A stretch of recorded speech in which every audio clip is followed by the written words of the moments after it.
ऐसे एक बड़े व्यक्ति को मैं बुलाना चाहता हूं, जिनका परिचय मैं आपको दे दूं। वो है प्रोफेसर प्रतीक प्रियदर्शी। प्रोफेसर प्रतीक प्रियदर्शी दिल्ली विश्वविद्यालय से स्नातक है, ग्रेजुएट है। आपने फिर पीजीडीएम किया, फिर आपने एमबीए किया। 1989 में यूनाइटेड इंडिया से आपने अपना सफर शुरू किया और 3 कंपनियों में काम किया। टाटा एआईजी में भी आपने काम किया और आपने इफ्को टोक्यो में भी काम किया। ये तीनों इंडस्ट्री में बड़ी कंपनियां हैं। और इसके बाद आपने एक और एक्सपीरियंस किया, आपने अपनी ब्रोकिंग कंपनी भी बनाई खुद की भी। जैसे मैंने एक ब्रोकिंग कंपनी बनाई या आनंद ने ब्रोकिंग कंपनी बनाई, आपने भी ब्रोकिंग कंपनी बना के उस कंपनी को एस्टेब्लिश किया, उस काम को छोड़ा और उसके बाद ब्रोकिंग कंपनी छोड़कर आप कहां पहुंचे? आप पहुंचे पढ़ाने के लिए बच्चों को बिमटेक में। आप प्रोफेसर हो गए, यानी कि आपको अंडरराइटिंग से लेके रिस्क मैनेजमेंट से लेके आप इंश्योरेंस, जनरल इंश्योरेंस के इंसाइक्लोपीडिया है। आपको marketing, insurance, risk management, underwriting, claim settlement, सब चीजों से गुजरे हैं आप, सब चीजों से गुजरे हैं। और आजकल बिमटेक में आप इंश्योरेंस एंड रिस्क मैनेजमेंट के एसोसिएट प्रोफेसर हैं। ऐसा एक बड़ा व्यक्तित्व एफपीआरटी में आया है। और मैं एक बात बताना चाहता हूं बहुत ईमानदारी से, दुनिया भर के प्लेटफॉर्म बने हैं लाइफ इंश्योरेंस और जनरल इंश्योरेंस के, पर एक ऐसा प्लेटफॉर्म जहां पर लाइफ इंश्योरेंस की भी चर्चा होती है, जनरल इंश्योरेंस की भी चर्चा होती है, म्यूचुअल फंड की भी चर्चा होती है। मेरे विचार से ये काम एफपीआरटी के अलावा कहीं होता है क्या? बताओ भाई, कहीं होता है क्या? नहीं होता मेरे ख्याल से। तो इस तरह के स्पीकर कहीं आते हैं क्या? हम आपके लिए कहां से मेहनत करके, कैसे अप्रोच करके प्रोफेसर्स को, ट्रेनर्स को, स्पीकर्स को आपके बीच लेकर आते हैं। तो ऐसे एक बड़े स्पीकर आज हैं प्रोफेसर प्रतीक प्रियदर्शी। एक बार अपने स्थान पर हम खड़े होकर जोरदार तालियों से बुलाएंगे प्रोफेसर प्रतीक प्रियदर्शी।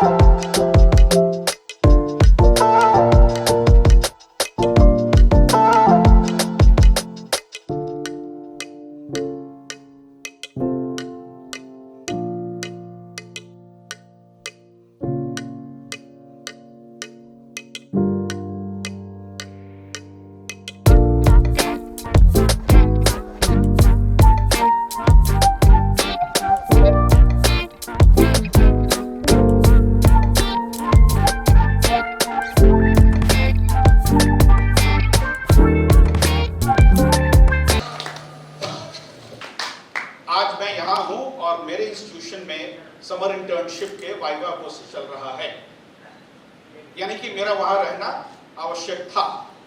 जब मैंने वहां बताया कि मुझे जाना है ऐसे ऐसे फंक्शन में, तो लोगों ने पूछा कि अच्छा आप कवि जी की बात कर रहे हैं? So he has a different personality perception at BIMTECH, apart from the fact कि ये एक इंस्टीट्यूशन इन हिमसेल्फ है। ही इज ऑल्सो अ कवि, he is also an insurance guy and a father of wonderful children. Now the idea is that whether it is him or me, वो हो या मैं हो या आप हो for that matter, जब बच्चों की बात आती है तो आप क्या सोचते हैं कि हम अपने बच्चों के लिए सबसे बढ़िया कर सकें। हम कई बार ओवरडू करते हैं, हम कई बार रिस्पॉन्सिबल होते हैं, वो गड़बड़ी कर जाते हैं। क्यों? क्योंकि जब मैं छोटा था तो मेरे पास साइकिल नहीं थी। अच्छा मेरा बच्चा आ गया है और मैं अफोर्ड कर सकता हूं तो मैं उसको एक मोटरसाइकिल क्यों ना दे दूं? हम शायद ही कोई ऐसा बैठा होगा जिसने ओवरडू नहीं किया, और हम फिर जस्टिफाई करते हैं कि हमारे टाइम पे तो नहीं था, लेकिन हमने अपने बच्चों के लिए किया। देखिए साहब, जब मैं दिल्ली आया था तो मैं किराए के मकान में रहता था और आज मेरे पास 2-2 फ्लैट्स हैं। मेरे बच्चों को घर तलाशने की जरूरत नहीं पड़ती। ये सारी बातें बहुत अच्छी हैं, समझ में आती हैं, और एज अ पेरेंट, अभिभावक के तौर पे हमारे लिए बहुत मायने रखती हैं, कहीं कोई दो राय नहीं है। लेकिन कभी उन बच्चों के बारे में सोचिए जिनको क्या हमने इंडिपेंडेंट बनाया।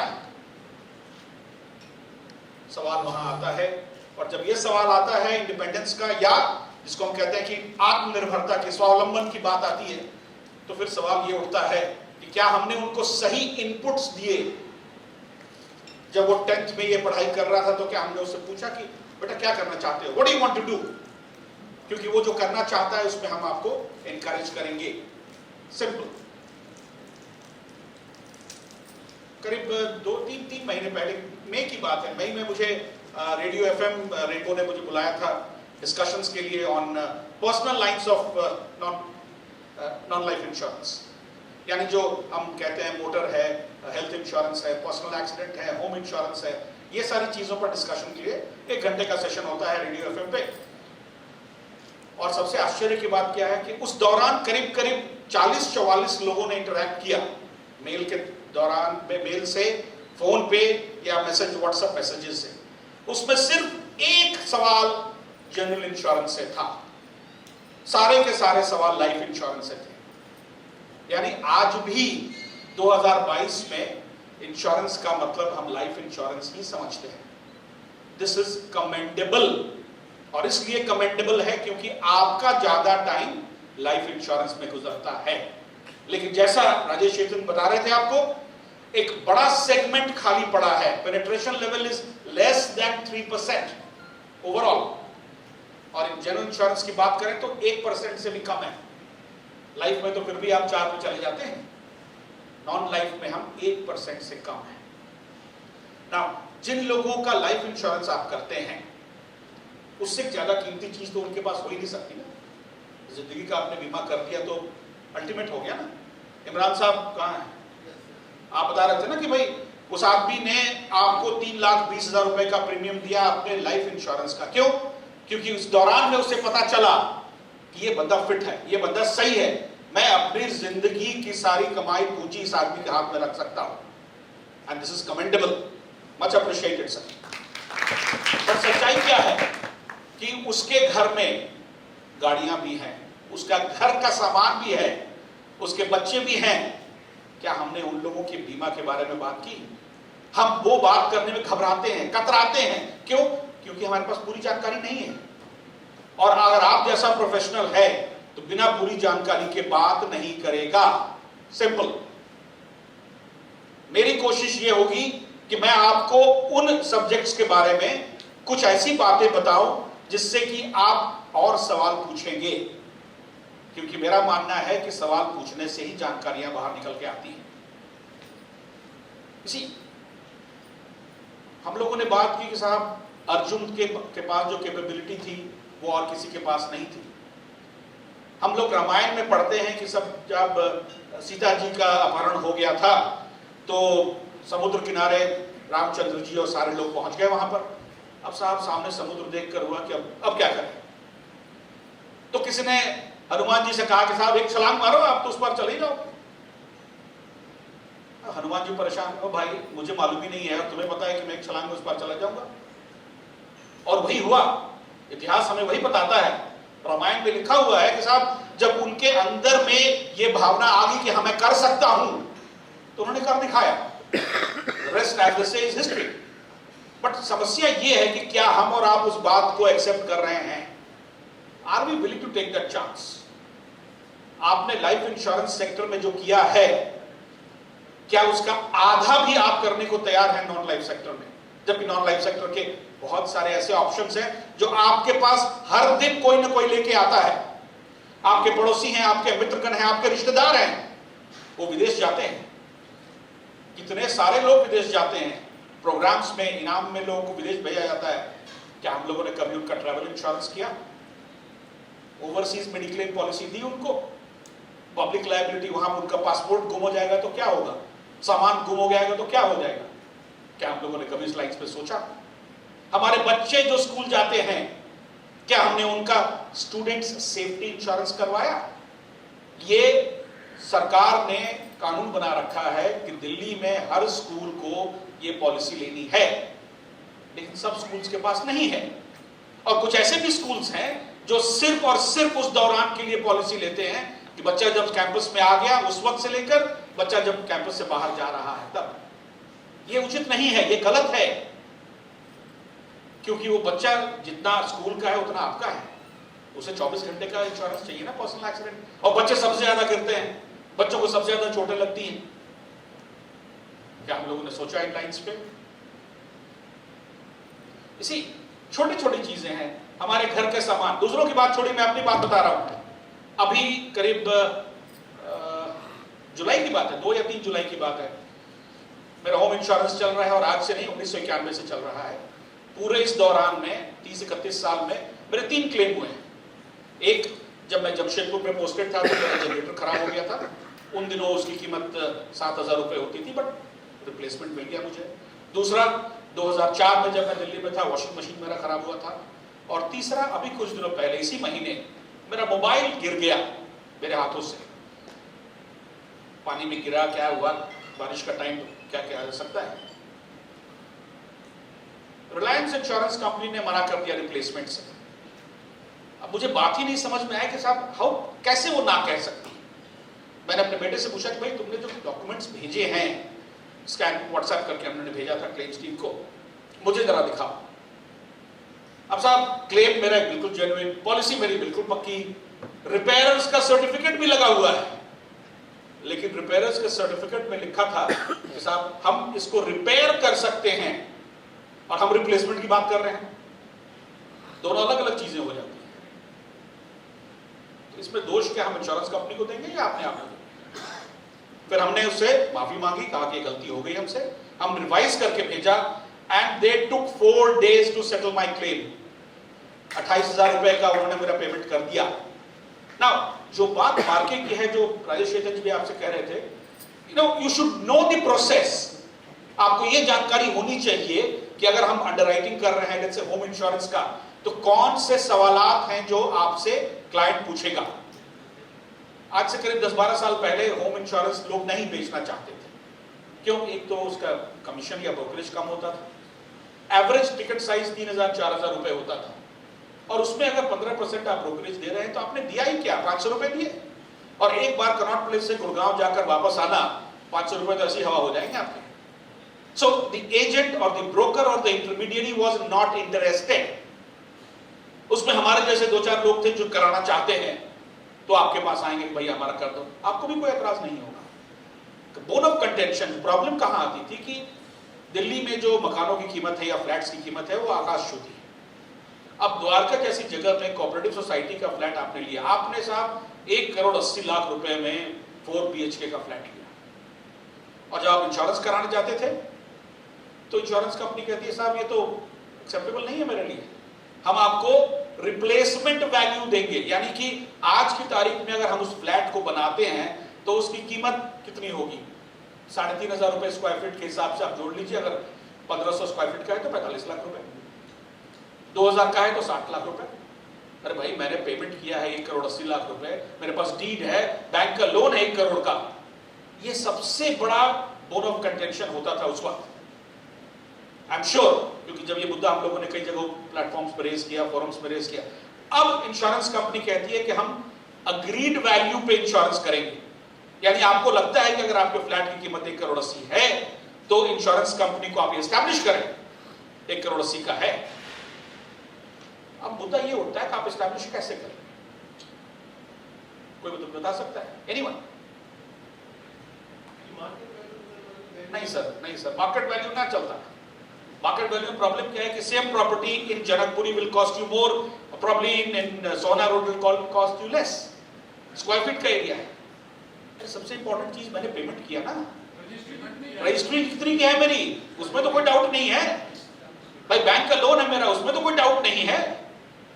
ये हो सकता है कि कई बार होता है, जैसे लोन मैंने सिर्फ 1 करोड़ का लिया लेकिन मैंने 1,80,00,000 का फ्लैट खरीदा है, बट रजिस्ट्री का वैल्यू तो उससे ज्यादा ही होता है ना, 1 करोड़ से तो निश्चित तौर पे ज्यादा है। कॉस्ट ऑफ रिप्लेसमेंट से तो बेहतर है ये, पहली बात। दूसरी बात क्या होती है कि हमारे जो कंटेंट्स होते हैं घर में, फ्रिज है, वॉशिंग मशीन है, और आजकल तो बच्चों के पास ऐसे ऐसे इलेक्ट्रॉनिक गैजेट्स हैं जो आज से 10-15 साल पहले हम सोच भी नहीं सकते थे ना। उन सबों का इंश्योरेंस जरूरी है क्योंकि वो महंगे इक्विपमेंट है, महंगी चीजें हैं। हम लोगों ने कभी इन चीजों पर बैठकर सोचा है कि इसका इंश्योरेंस करा देना चाहिए। हमारा फोकस रहता है कि गाड़ी का इंश्योरेंस हो जाए, क्यों? मैंडेटरी है। और आपको जान के आश्चर्य होगा कि IRDA में पिछले साल भी ये बात गई थी और इस बार भी ये डिस्कशन का मुद्दा है कि जब ये कानूनी तौर पे मैंडेटरी है तो हम ब्रोकरेज या कमीशन क्यों देते हैं? आप जान लीजिए कोई सरबराह चेयरमैन जाएगा IRDA का और वो डिक्टेट निकाल देगा कि साहब नहीं देना, बात खत्म करो, तो फिर हमारा आपका क्या होगा? उन ऑर्गेनाइजेशंस का क्या होगा जहां पर मोटर का बिजनेस मेरा 60% से ज्यादा है? हम टेलीकॉलिंग करते हैं कि भैया आपका रिन्यूअल फलाना तारीख को है, अगर आज आप करा लेंगे तो हम आपको डिस्काउंट देंगे। That is a challenge. Basically मैं आपसे ये कहना चाह रहा हूं कि मोटर और हेल्थ के अलावा भी दुनिया है, छोटे छोटे पॉलिसीज हैं जहां पर आपको किसी से पूछने की जरूरत नहीं है। अब जैसे सरकार ने फायर इंश्योरेंस के लिए, अग्नि बीमा के लिए, घर के लिए, MSMEs के लिए और लार्ज इंडस्ट्रीज के लिए फिक्स्ड सम इंश्योर्ड के साथ पॉलिसी स्टैंडर्डाइज कर दिया, यानी सारी कंपनियां वही पॉलिसी बेचेंगी। ये सबसे आसान है, उसमें आपको अंडरराइटिंग भी नहीं कुछ करनी है। आप सीधा प्रपोजल फॉर्म लेके जाते हो, साइन कराते हो, डिटेल्स 2-4 मांगे जाएंगे आपसे, खत्म करो। ट्रैवल इंश्योरेंस, और ट्रैवल इंश्योरेंस में ब्रोकरेज अच्छा है क्योंकि लॉस रेशियो कम है। जिस पोर्टफोलियो में लॉस रेशियो कम होगा उसमें आपको पेमेंट ज्यादा मिलने की संभावना है। कोई यहां पर ऐसा है जो सिर्फ चैरिटी के लिए काम करता है? एनीवन? मुझे लगा था हम सब पैसा कमाना चाहते हैं और हम सब सही तरीके से पैसा कमाना चाहते हैं। उसके लिए हमें इंफॉर्मेशन की जरूरत है, जानकारी हमें चाहिए। ट्रैवल इंश्योरेंस में लॉस रेशियो करीब करीब 40% है, यानी for every 100 rupees premium I pay out only 40 rupees claim. Insurance company आपको एनकरेज करेगी कि हाँ भैया ट्रैवल इंश्योरेंस बेचो, हम आपको ज्यादा पैसे देंगे क्योंकि हमारा प्रॉफिट ज्यादा है। मोटर इंश्योरेंस में आज की तारीख में मुझे बताते हैं लोग कमर्शियल व्हीकल्स में 80%, 85% डिस्काउंट जा रहा है, 90% डिस्काउंट जा रहा है। तो आपको बचा क्या? चूंकि मैंडेटरी है इसलिए इंश्योरेंस कंपनी को करना ही है। क्यों नहीं कोई इंश्योरेंस कंपनी बंद कर दे? मुझे बताइए। मोटर इंश्योरेंस हम नहीं करेंगे तो क्या कर लेगी सरकार? मुझे बताइए। Anyone? Forget about the regulatory requirement. Regulatory requirement है कि कम से कम 5% मोटर इंश्योरेंस मुझे करना पड़ेगा, जिस तरह सब लाइन्स ऑफ बिजनेस के लिए है। सबसे इंपॉर्टेंट चीज है कि ये कैश फ्लो रुक जाएगा कंपनी का ना। कमर्शियल लाइन जिसको हम लोग बिजनेस कहते हैं, जैसे कॉर्पोरेट हाउसेस का होता है, तो वो साल में 2 बार मेनली आता है, 1 अप्रैल और 1 अक्टूबर, बजट के टाइम पे और हाफ ईयरली पर। लेकिन मोटर का बीमा साल भर चलता है, कैश फ्लो आता है, उस कैश फ्लो से कंपनियां चलती हैं। तो वो कैश फ्लो के कारण मजबूरी है इंश्योरेंस कंपनीज की कि वो मोटर इंश्योरेंस करें। नहीं तो 2010 में जब टीपी पूल बनने की बात आई थी तो सबों ने हाथ झाड़ लिए थे कि हम करना ही नहीं चाहते इसको। समस्या हमारे पास है। हमारे पास ऐसी पॉलिसीज हैं जो आप जानते हैं डे टू डे लाइफ में हम इस्तेमाल करते हैं। फॉर इंस्टेंस, आप में से कई ऐसे लोग हैं जिनके आपके पास गोडाउन्स हैं, आपके पास रिटेल रूम्स हैं, आप होलसेलर्स हैं और आप एक जगह से दूसरी जगह सामान भेजते हैं। शॉपकीपर्स इंश्योरेंस में मरीन पॉलिसी होती है। जो सामान आप अपने गोडाउन से शोरूम में ले जा रहे हैं या वो सामान जो आप अपने गोडाउन से किसी क्लाइंट के घर पहुंचा रहे हैं, आप उसका इंश्योरेंस कर सकते हैं। आप बारिश का मौसम है, सपोज सामान ढीला हो गया, खराब हो गया, तो क्या एज एन इंडिविजुअल, व्यक्तिगत तौर पे अगर आप ये सोचने लगे कि मुझसे रिलेटेड कौन कौन सी चीजें हैं जिसका हम बीमा कर सकते हैं, तो शाम तक आपको अचानक आपका सर भारी लगेगा, क्योंकि आप जिधर भी देखेंगे उधर लगेगा अरे इसका ही बीमा हो सकता है। Anything and everything. इस कन्वेंशन में जितने लोग आए हैं, हम चाहते तो उनका बीमा कर सकते थे कि आपके लिए एक दिन का पर्सनल एक्सीडेंट की पॉलिसी 5 लाख रुपए की। आपको अच्छा लगेगा कि साहब देखिए एफपीआरटी ने मेरे लिए 5 लाख की पॉलिसी दी है, और एफपीआरटी को प्रीमियम कितना लगा? अगर मैं सबों की बात कर लूं 5 लाख रुपए ईच की, तो भी 5,000 रुपए से ज्यादा का प्रीमियम नहीं बनता, क्योंकि एक दिन की पॉलिसी है वो। Can we not think as a value addition? आप अपने एम्प्लॉइज के लिए, गोयल साहब कहां है? गोयल साहब, आपने इतने सारे इंसेंटिव्स दिए, आप मुझे बताइए, can we not think of a personal accident policy for our employees? 1 lakh रुपए के लिए आपको 30 रुपए देने की जरूरत है, 30 रुपीज पूरे साल का। कॉर्पोरेट हाउसेस में आप हेल्थ इंश्योरेंस पॉलिसी देते हैं, वो महंगी है, आप में से ऐसे कई लोग होंगे जिनके कॉन्ट्रैक्टर्स के लिए काम करते हैं या कॉन्ट्रैक्टर्स भी हैं, आपके जो लोग काम करते हैं उनके लिए वर्कमैन कंपनसेशन पॉलिसी मैंडेटरी है। कानूनी तौर पे आपके पास अगर वो पॉलिसी नहीं है और अगर कुछ घटना घटती है तो आप जेल जा सकते हैं। और डब्ल्यूसी पॉलिसी का प्रीमियम एक आदमी का साल भर का मुश्किल से 400 रुपए होता है, कानूनी तौर पे मैंडेटरी है। तीन ही तो ऐसी पॉलिसी हैं जो कानूनी तौर पे आपको लेनी ही लेनी है। सबसे पहला मोटर थर्ड पार्टी, दूसरा वर्कमैन कंपनसेशन और तीसरा पब्लिक लायबिलिटी एक्ट। ये तीन कानूनी तौर पे पॉलिसीज मैंडेटरी हैं।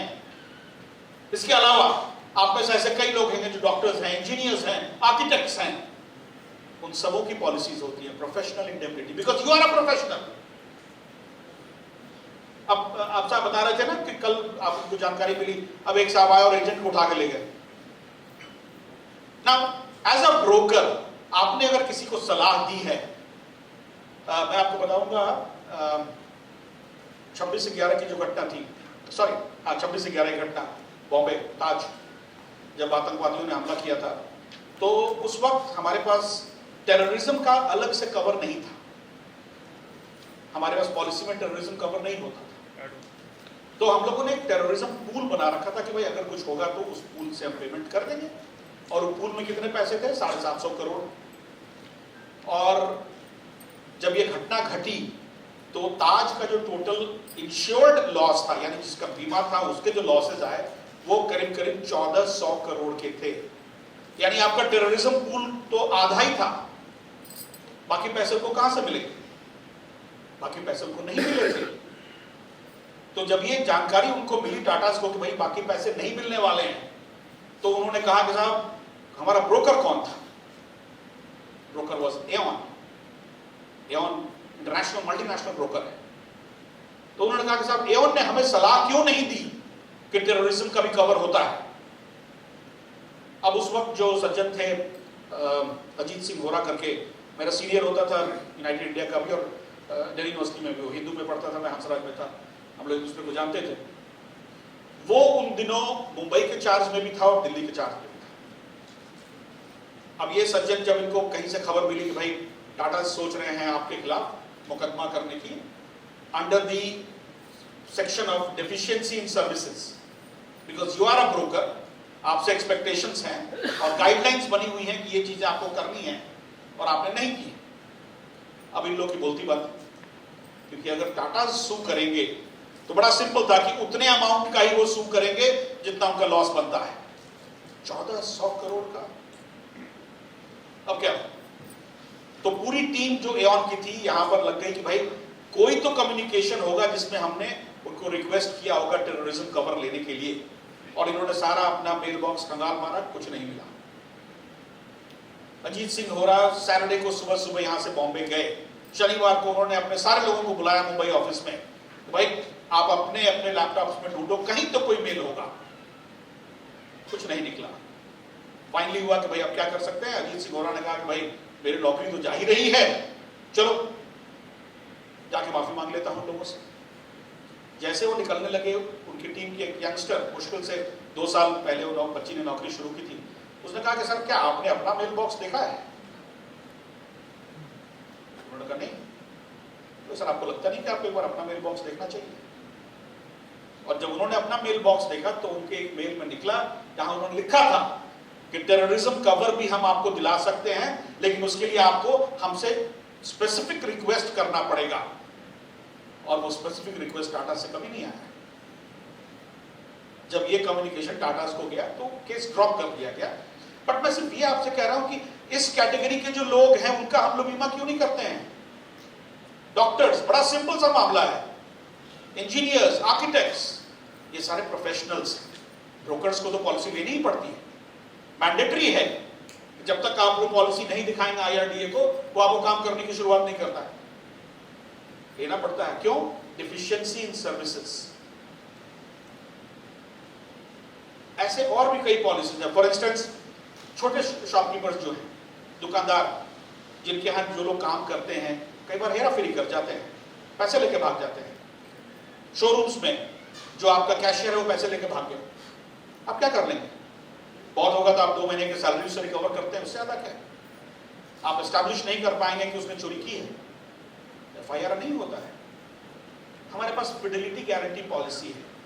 फिडेलिटी यानी कि सिंपल सी बात है, हम आपकी ईमानदारी के लिए पॉलिसी ले रहे हैं। अगर गलती से कहीं कुछ हो जाता है या आपने जानबूझ के चोरी की और हमने पकड़ लिया, तो एज अ पेनल्टी उस आदमी का दूसरी कंपनी में कभी इंश्योरेंस नहीं होगा, वो कहीं काम कर ले, आपका तो पैसा मिल ही जाएगा, लेकिन वो आदमी ब्लैक लिस्टेड होता है। क्यों?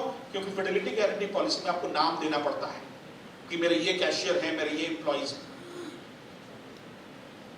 छोटी छोटी पॉलिसी, इसका प्रीमियम ज्यादा नहीं होता है, 3,000, 5,000, 7,000, लेकिन आप ये सोचिए कि जिसको आपने ये पॉलिसी दी है वो चैन की नींद सो रहा है।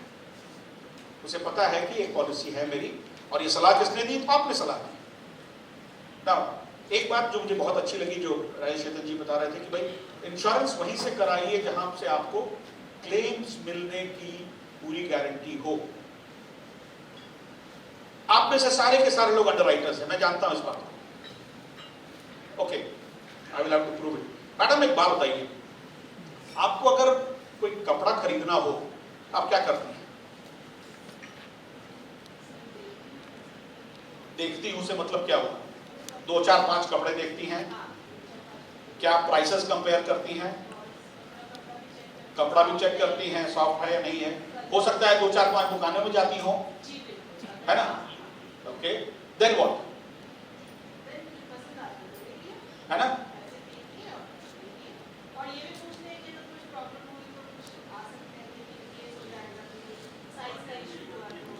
हाँ, बिल्कुल बिल्कुल, आई एम श्योर। कोयल साहब, आप तो ब्रोकर है ना? ब्रोकर 2 लोग यहाँ हैं। आनंद जी कहाँ हैं? आनंद जी कहाँ गए? अच्छा, ओके, एनीवे, नाउ हमें से किसको पता है कि एक अंडरराइटर का रोल क्या होता है? अंडरराइटर क्या करता है? बताइए साहब। रिस्क असेस करता है, फिर क्या करता है वो? उसी के हिसाब से फिर प्राइसिंग निकालता है। यानी कि वो भी 2, 4, 5 चीजों से कंपेयर करता है, उसके प्राइसेस देखता है, डेटा से चेक करता है। वही जो आप करती हैं साड़ी खरीदने के लिए, कपड़े खरीदने के लिए, isn't it? So women are born underwriters, सावधान रहिएगा।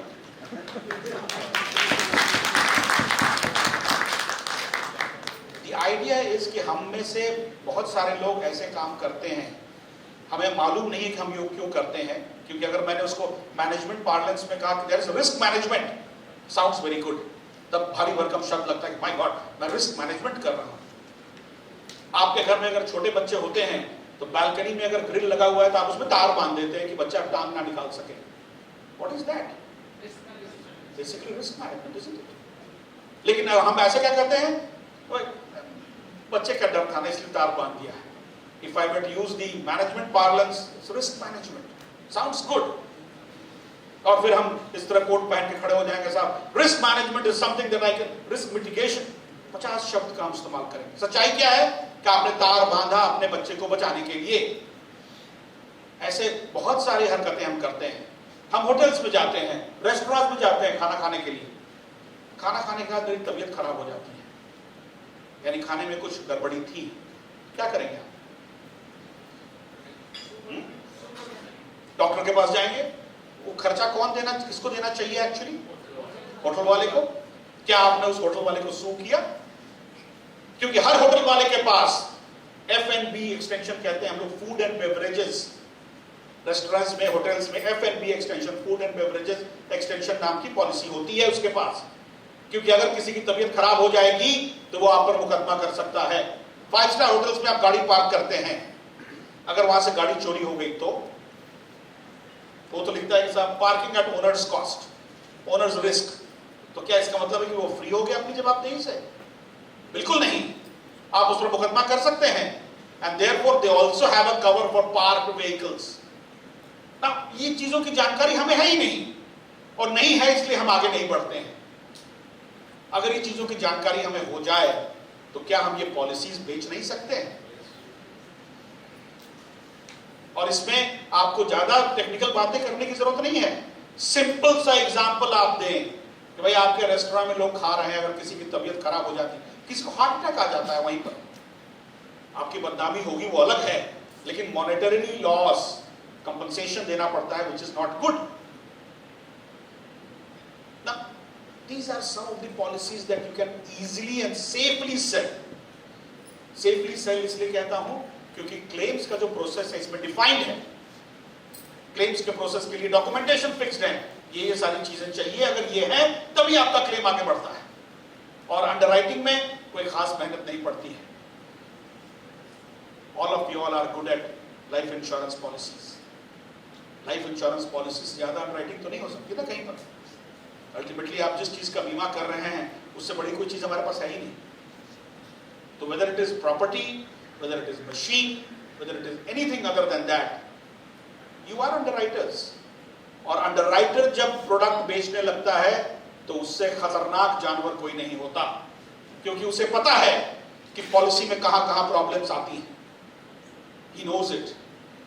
And therefore, I strongly recommend know the product. आप प्रोडक्ट जाने. अभी रिसेंट इंसिडेंट में आपको बता रहा हूं कि हमारे यहाँ बांग्लादेश से कुछ पार्टिसिपेंट्स आए थे, नेपाल से, बांग्लादेश से. 5 साल 7 साल एवरेज 7 साल एक्सपीरियंस के लोग थे. और जब उन्होंने प्रोडक्ट्स की बात करनी शुरू की, खासकर लायबिलिटी इंश्योरेंस था. लायबिलिटी इंश्योरेंस थोड़ा सा मुश्किल होता है, इसलिए मैं आपसे शेयर नहीं कर रहा हूं. अगर किसी को उसकी जानकारी चाहिए तो मैं व्यक्तिगत तौर पे बता सकता हूं. तो उसमें हुआ ये था कि साहब किसी सज्जन ने किसी दूसरे के बारे में कुछ अपशब्द कहे, बोले, मीडिया में छप गया. दूसरे सज्जन ने उनके ऊपर मुकदमा कर दिया, डिफेमेशन सूट. राइटिंग में है, अखबार में छपा हुआ. There is a interview which is recorded, evidence भी है उसके पास, जिसको हम लोग कहते हैं कि साहब ये लिबेल का केस है, लिबेल एंड स्लैंडर. आप मेरा नाम खराब करना चाह रहे हैं. जो स्मृति ईरानी आज कह रही हैं कि आप मेरा और मेरे परिवार का नाम खराब करना चाह रहे हैं. उन्होंने मुकदमा कर रखा है, लीगल नोटिस दे रखा है, मुकदमा होगा उसमें. पर क्वेश्चन इज कि जब मैंने इस पॉलिसी के बारे में उन दोनों से पूछा, उन दोनों में से किसी को नहीं पता था. न बांग्लादेशीज को पता था, न नेपालीज को पता था. नेपाल में तो चलो फिर भी मान सकता हूं कि भाई वहां पर राजतंत्र था तो राजतंत्र के खिलाफ कोई नहीं बोल सकता है, समझ में आती है बात. बांग्लादेश में क्या प्रॉब्लम है? उन्हें पढ़ाया ही नहीं जाता है. क्यों? क्योंकि डर है कि लोग सवाल पूछेंगे. भाई सवाल पूछने के लिए ही आपको बुलाया गया है, क्योंकि जब तक आप सवाल नहीं पूछेंगे, आपका बच्चा जब आपसे सवाल पूछता है तो ज्यादातर केसेस में हम कहते हैं यार तंग मत करो, मेरा सर दर्द कर रहा है, कल सुबह बताऊंगा. लिटिल रियलाइजिंग कि वो बच्चा क्यूरियोसिटी में आपके पास आया है. और आपने अगर उसको मना कर दिया, सोचिए उसके बारे में. वो अपने किसी दोस्त के पास जाएगा, वो अपने किसी दूसरे जानकार के पास जाएगा, हो सकता है उसे गलत इंफॉर्मेशन मिले. You are responsible for that, is it not? तो आप अपने क्लाइंट से जब बात करते हैं, और मुझे याद नहीं आ रहा है, शायद मैंने पिछली बार जब मैं आप सब लोगों से मुखातिब हुआ तो मैंने बताया था कि हमारे यहाँ एक बुजुर्ग सज्जन आया करते थे जब मैं स्कूल में था. फेल्ट हैट पहनते थे, वो लंबा कोट पहनते थे, धोती पहनते थे, और हम लोग समझते थे कि वो होम्योपैथी के डॉक्टर हैं, क्योंकि बैग हो रहता था होम्योपैथी का. दवाई हम लोग को, नाक बह रही होती है, दवाई खा लो, वो चोट लग गई है, ये दवाई ले लो, पेट गड़बड़ हो गया, ये दवाई ले लो. 1984 में उनका देहांत हुआ. मैं कॉलेज में था, घर पे था उस वक्त. तो पिताजी ने कहा कि अरे कर्ण जी के यहाँ जाना है. पूछा कौन कर्ण जी? अरे वही जो LIC के एजेंट थे. उन्होंने कहा हु? तो उन्होंने कहा अरे अच्छा वो जो तुम लोगों को दवाइयाँ खिलाते थे होम्योपैथी वाली. मैं कॉलेज तक पढ़ा, मैं यही समझता रहा कि वो होम्योपैथी के डॉक्टर हैं, जबकि he was an LIC agent. उन्होंने कभी LIC पॉलिसीज की बात नहीं की मेरे माता पिता से, जबकि मेरे पेरेंट्स की सारी पॉलिसीज वो करते रहे, कभी नहीं बात की. That was the confidence that my parents had on him. ये बंदा इसके हाथ में हमने दे रखा ही कर लेगा. ये चीज नॉन लाइफ के लिए भी हो सकती है. शुरुआत आपको करनी पड़ेगी, पहला कदम तो आप ही को उठाना पड़ेगा, क्योंकि आपका क्लाइंट नहीं जानता है कि आप नॉन लाइफ इंश्योरेंस जानते हैं. शुरुआत करनी पड़ेगी. सॉरी, नॉलेज देने के लिए तैयार बैठे हैं ना. राजेश साहब इज ऑलरेडी देयर. आप बताएं किस दिन देना है, मैं तैयार हूं. Tell me. हम लोग सेशंस ऑर्गेनाइज करते हैं बिमटेक में. बिल्कुल, हम लोग सेशंस कराते हैं, और जब हम विदेशियों के लिए कराते हैं तो अपने लोगों के लिए क्यों नहीं कराएंगे?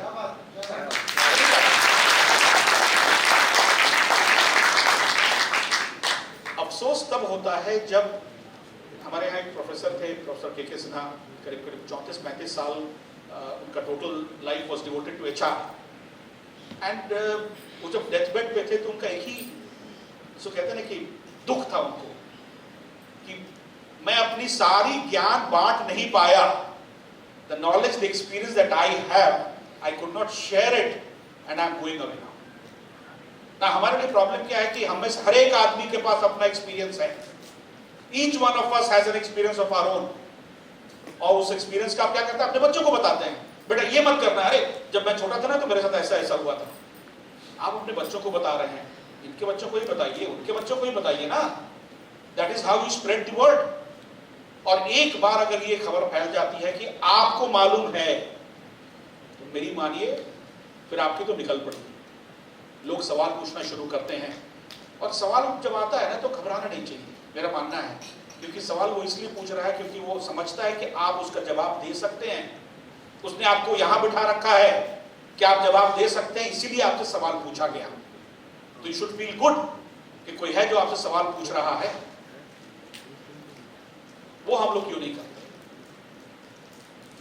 Why don't we do that? क्योंकि रिटेल लाइन बिजनेस मुश्किल नहीं है, आसान है, सबसे सिंपल है, कॉम्प्लिकेशंस उसमें नहीं है, सिंपल सा है, छोटी छोटी चीजें हैं। जैसे हम और आप में से कितने लोगों का पर्सनल एक्सीडेंट पॉलिसी है? सबों का नहीं है। कितने की पॉलिसी साहब आपकी? 50 लाख। मेरे हिसाब से तो it should be at least 5 crore. आप बेहतर जानेंगे, बिकॉज LIC में जब हम लोग वैल्यूएशन की बात करते हैं ना, हम लोग खाना पूर्ति करते हैं। जो ऑर्गेनाइजेशन की तरफ से मेरी पर्सनल एक्सीडेंट पॉलिसी वही 50 लाख की है, लेकिन फिर मैंने अलग से पॉलिसी ले रखी है, क्योंकि मुझे पता है कि अगर मैं नहीं रहूंगा, जो कि बेसिस ऑफ लाइफ इंश्योरेंस हम कहते हैं कि मैं अगर नहीं हूं तो जो स्टैंडर्ड ऑफ लाइफ मैंने बना रखा है, मेरे बाद कम से कम वो मेरे घर वालों के लिए बना रहे, उसके लिए मुझे जो भी करना पड़ेगा मैं करने को तैयार हूं। हम सब लोग करते हैं। तो अगर हम सब करते हैं तो फिर हम उसी हड़िया में क्यों हाथ मार रहे हैं जहां पर पहले से 10 लोग हैं? हम उधर क्यों नहीं जाते हैं जहां पर एक ही आदमी है और 10 की और जगह है? थोड़ा सा एफर्ट करना पड़ेगा। Now, हमारे लिए सबसे बड़ी समस्या क्या होती है ना कि हम सवाल पूछने में कतराते हैं, घबराते हैं। जब मैंने टाटा AG पहली दफा ज्वाइन किया था 2002-03 में, तो उस वक्त मेरे पास 14-15 साल का एक्सपीरियंस था, सरकारी कंपनी में होता था। तो नॉर्मली जो इंश्योरेंस कंपनी से आता था टाटा AIG में, उसके लिए रिफ्रेशर कोर्स नहीं होता था, क्योंकि भाई आप तो जानते ही हो इंश्योरेंस के लिए आपका रिफ्रेशर कोर्स क्या करना। लेकिन मेरे पास मेल आ गया कि रिफ्रेशर कोर्स आपका है, आप आए, और कॉर्पोरेट का स्टाइल होता है, टिकट भेज देते हैं वो लोग। मैं जब वहां पहुंचा तो CMD होते थे mister Dilip Verma, new India के थे, पुराने इंश्योरेंस के वेटरन थे, परिचय था मेरा उनसे। तो उन्होंने मुझे देखा, बोले तुम यहाँ क्या कर रहे हो? मैंने कहा सर मुझे बुलाया गया है रिफ्रेशर के लिए। रिफ्रेशर के लिए? और तुमको किसने बुलाया भाई? HR हेड आए। तो उन्होंने बताया कि सर वो गलती हो गई, कोई नया जूनियर कोई था, उसने मेल डाल दिया, उसने ध्यान नहीं दिया कि ऑलरेडी इंश्योरेंस के है। तो दिलीप वर्मा जी ने कहा कि अब तुम आ ही गए हो तो एक काम करो ना। मेरा एक और कलीग था, जूनियर कलीग था, 1 साल मुझसे जूनियर था, JN प्रसाद करके, देखो यार वो सिस्टम्स पे कुछ काम कर रहा है। उन दिनों पॉइंट ऑफ सेल हम बना रहे थे कि भाई आप यहीं से बैठ के पॉलिसी इशू कर सकते, जो आज हम करते हैं। वो पहली दफा 2002-03 में शुरुआत की थी। तो उन्होंने मुझे कहा कि जरा आप उसकी मदद कर दो please, you know the system, you know this. मैं पहुंच गया वहां पर, तो घेर ग्रुप बनाकर ना 14-15 लोग बैठे हुए थे, और JN वाज देयर। JN बड़ा खुश हो, बोला अरे तुम कब आए प्रतीक? मैंने कहा बस अभी आ ही रहा हूं। अरे बैठो बैठो बैठो। ड्यूरिंग द डिस्कशन उसने किसी को कहा कि भाई, और इसका सबसे खास बात यह है कि द टैट इंप्रूव्स। मैंने दाएं बाएं देखा, टैट इंप्रूव, सरकारी कंपनी में टैट नाम का चिड़िया जानवर तो कोई था नहीं। मैंने दाएं बाएं देखा, फिर मैं JN से पूछा कि भाई एक सवाल है। बोला हाँ पूछ। मैंने ये टैट क्या होता है? तो हंसा, बोला तुम मेरा टेस्ट ले रहे हो? मैं कैसी बात कर रहा भाई, क्यों टेस्ट लूंगा मैं नहीं जानता हूँ, ये कैसे हो सकता है कि तुम्हें नहीं पता है? हमने कहा भाई मैं तो 2 महीने पहले ज्वाइन किया है प्राइवेट सेक्टर, मुझे नहीं मालूम है। तो बोला देखो इसको पता है, आप बताओ बताओ।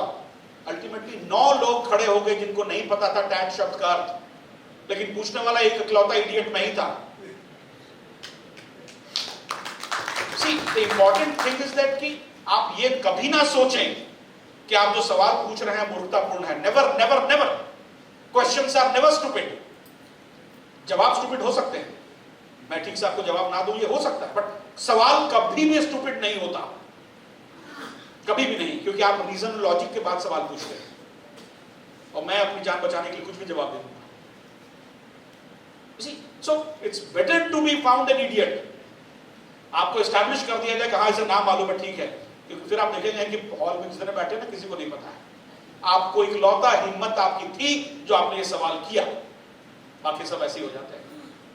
तो मैं सिर्फ ये कह रहा हूं आपसे कि रिटेल लाइंस में स्कोप है, आपको जो सपोर्ट चाहिए हम देने को तैयार हैं। आप अपनी तरफ से शुरुआत तो करें, क्योंकि आई एम श्योर आप में से करीब करीब सबों ने कभी ना कभी कोई ऐसा सिचुएशन आया होगा जब आपको एम्बैरेसमेंट हुआ है, क्योंकि आपको जवाब नहीं मालूम था। आपने कहा अच्छा मैं पूछ के बताऊंगा, मैं अपने अंडरराइटर से पूछूंगा, मैं अपने सो एंड सो से पूछूंगा। जिस दिन आपने ये बात अपने क्लाइंट को कही कि मैं पूछ के बताऊंगा, वो बिजनेस गया, वो नहीं आता दोबारा, क्योंकि क्लाइंट को भी लगता है कि जब ये पूछ के ही बता रहा है तो मैं उसी से क्यों ना पूछ लूं, why shouldn't I go directly to the fellow, as simple as that, isn't it? अब आप मुझे एक बात बताएं, motor policy, home, health, personal accident, ये चार सबसे, होम नहीं कहूंगा, पर्सनल एक्सीडेंट, हेल्थ और मोटर, ये सबसे ज्यादा आप लोग बेचते हैं in the non life sector. इसमें सबसे कॉमन समस्या क्या आपको आती है? ओके, क्लेम में क्या प्रॉब्लम आता है?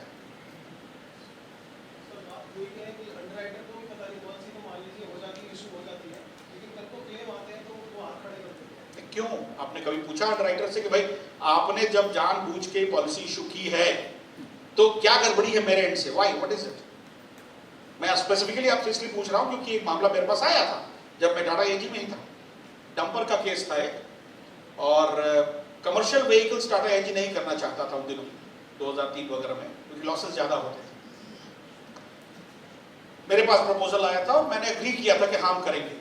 मैंने उसमें शर्तें लगाई थी, जैसे हम लोग टिपिकल एंडोर्समेंट्स लगाते हैं कि साहब इसका हम बोनेट कवर नहीं, कमर्शियल व्हीकल्स में सबसे ज्यादा क्लेम बोनेट्स का आता है, हम बोनेट कवर नहीं करेंगे, और करेंगे भी तो 50% लॉस आपको, तो सारी शर्तें थी। जब क्लेम के पास गया तो उन्होंने आउटराइटली मना कर दिया, और जिसका जो डंपर ओनर था, he had a fleet, उसके पास 40 गाड़ियां थी, 40 का हमने इंश्योरेंस किया था। उसने मुझे फोन किया क्योंकि व्यक्तिगत तौर पे मेरा उससे डिस्कशन हुआ था, हम लोग करते नहीं थे वो बिजनेस। मैंने उससे बहुत सारे सवाल पूछे थे, ऑफिस में आया था, डिस्कशन हुआ था, हम लोगों ने किया था। उसने मुझे फोन करके सिर्फ एक बात कही, कहा कि साहब हमने तो आप पर भरोसा किया था, आपने अंडरराइटिंग की थी और इसके बाद भी अगर क्लेम नहीं मिलता है तो प्रॉब्लम है। तो मुझे पता चला कि क्लेम हुआ है, क्योंकि उसके पहले मुझे जानकारी भी नहीं थी। जब मैंने पूछा कि भाई समस्या क्या है क्लेम टीम से, तो उन्होंने कहा कि साहब हमें इसके अंडरराइटिंग गाइडलाइंस नहीं मालूम है, it had nothing to do with the claims. उन्हें ये नहीं पता था कि डंपर की अंडरराइटिंग हमने कैसे की है, इसमें क्लाइंट का क्या दोष है। जब हमने वो डिटेल्स बना के उनको भेजा कि ये शर्तें थी, आप पॉलिसी में देखें, पॉलिसी कॉपी सिर्फ सिंगल पेज क्लाइंट ने भेजी थी। ठीक है, सब सारे लोग नहीं पढ़ते हैं टोटल पॉलिसी, बड़े सारे पढ़ते हैं, बट जब मैंने राइटिंग गाइडलाइंस बना के दे दी कि भाई यही शर्तें हैं, तो then they took about 2 weeks time, the client came back. हम उस क्लाइंट को रिटेन नहीं कर पाए, पॉलिसी पीरियड खत्म हुई तो क्लाइंट चला गया। उसने साफ तौर पे कहा कि साहब मुझे संदेह हुआ है आप पर। ठीक है, वो भी एक लर्निंग एक्सपीरियंस था हमारा, बट मैं ये कह रहा हूं कि क्लेम के लिए अंडरराइटर और अंडरराइटिंग गाइडलाइंस की नॉलेज आपको जरूरी है, प्रोडक्ट की जानकारी होनी जरूरी है, तभी आप आर्ग्यू कर सकते हैं। अभी कोविड के टाइम पे इतने सारे लोगों का क्लेम मना होना शुरू हो गया। हमारे यहाँ एक लड़का है, अटल इंक्यूबेशन सेंटर में काम करता है, उसकी माँ का डेथ हो गया, 3,03,000 रुपए का उसका क्लेम था, आउटराइटली मना कर दिया गया, रहेगा क्यूबी का था। जब मैंने पॉलिसी कॉपी देखी, सब कुछ ऑर्डर में है, मना क्यों कर दिया भाई? तो जो बिल आपने सबमिट किया है वो जेन्युइन नहीं लगता है। हमने कहा तो आपका काम है वेरीफाई कराना, इसमें क्लाइंट का क्या दोष है? Thankfully I knew somebody there, मैंने कॉल किया, मैंने कहा यार मजाक बना रखा है आप लोगों ने। उसने तुरंत इन्वेस्टिगेशन के लिए डाला, 2 दिन बाद कंफर्मेशन आ गया कि बिल जेन्युइन है, 2,99,000 रुपए उसके पेमेंट हो गए। क्वेश्चन इज हम में से कितने लोग फाइट बैक करते हैं? हम एक्सेप्ट कर लेते हैं, हो सकता है मेरे एंड से गड़बड़ी हो गई हो, यार कौन बोलेगा क्लाइंट, चल छोड़ यार। साहब आप कुछ कह रहे थे?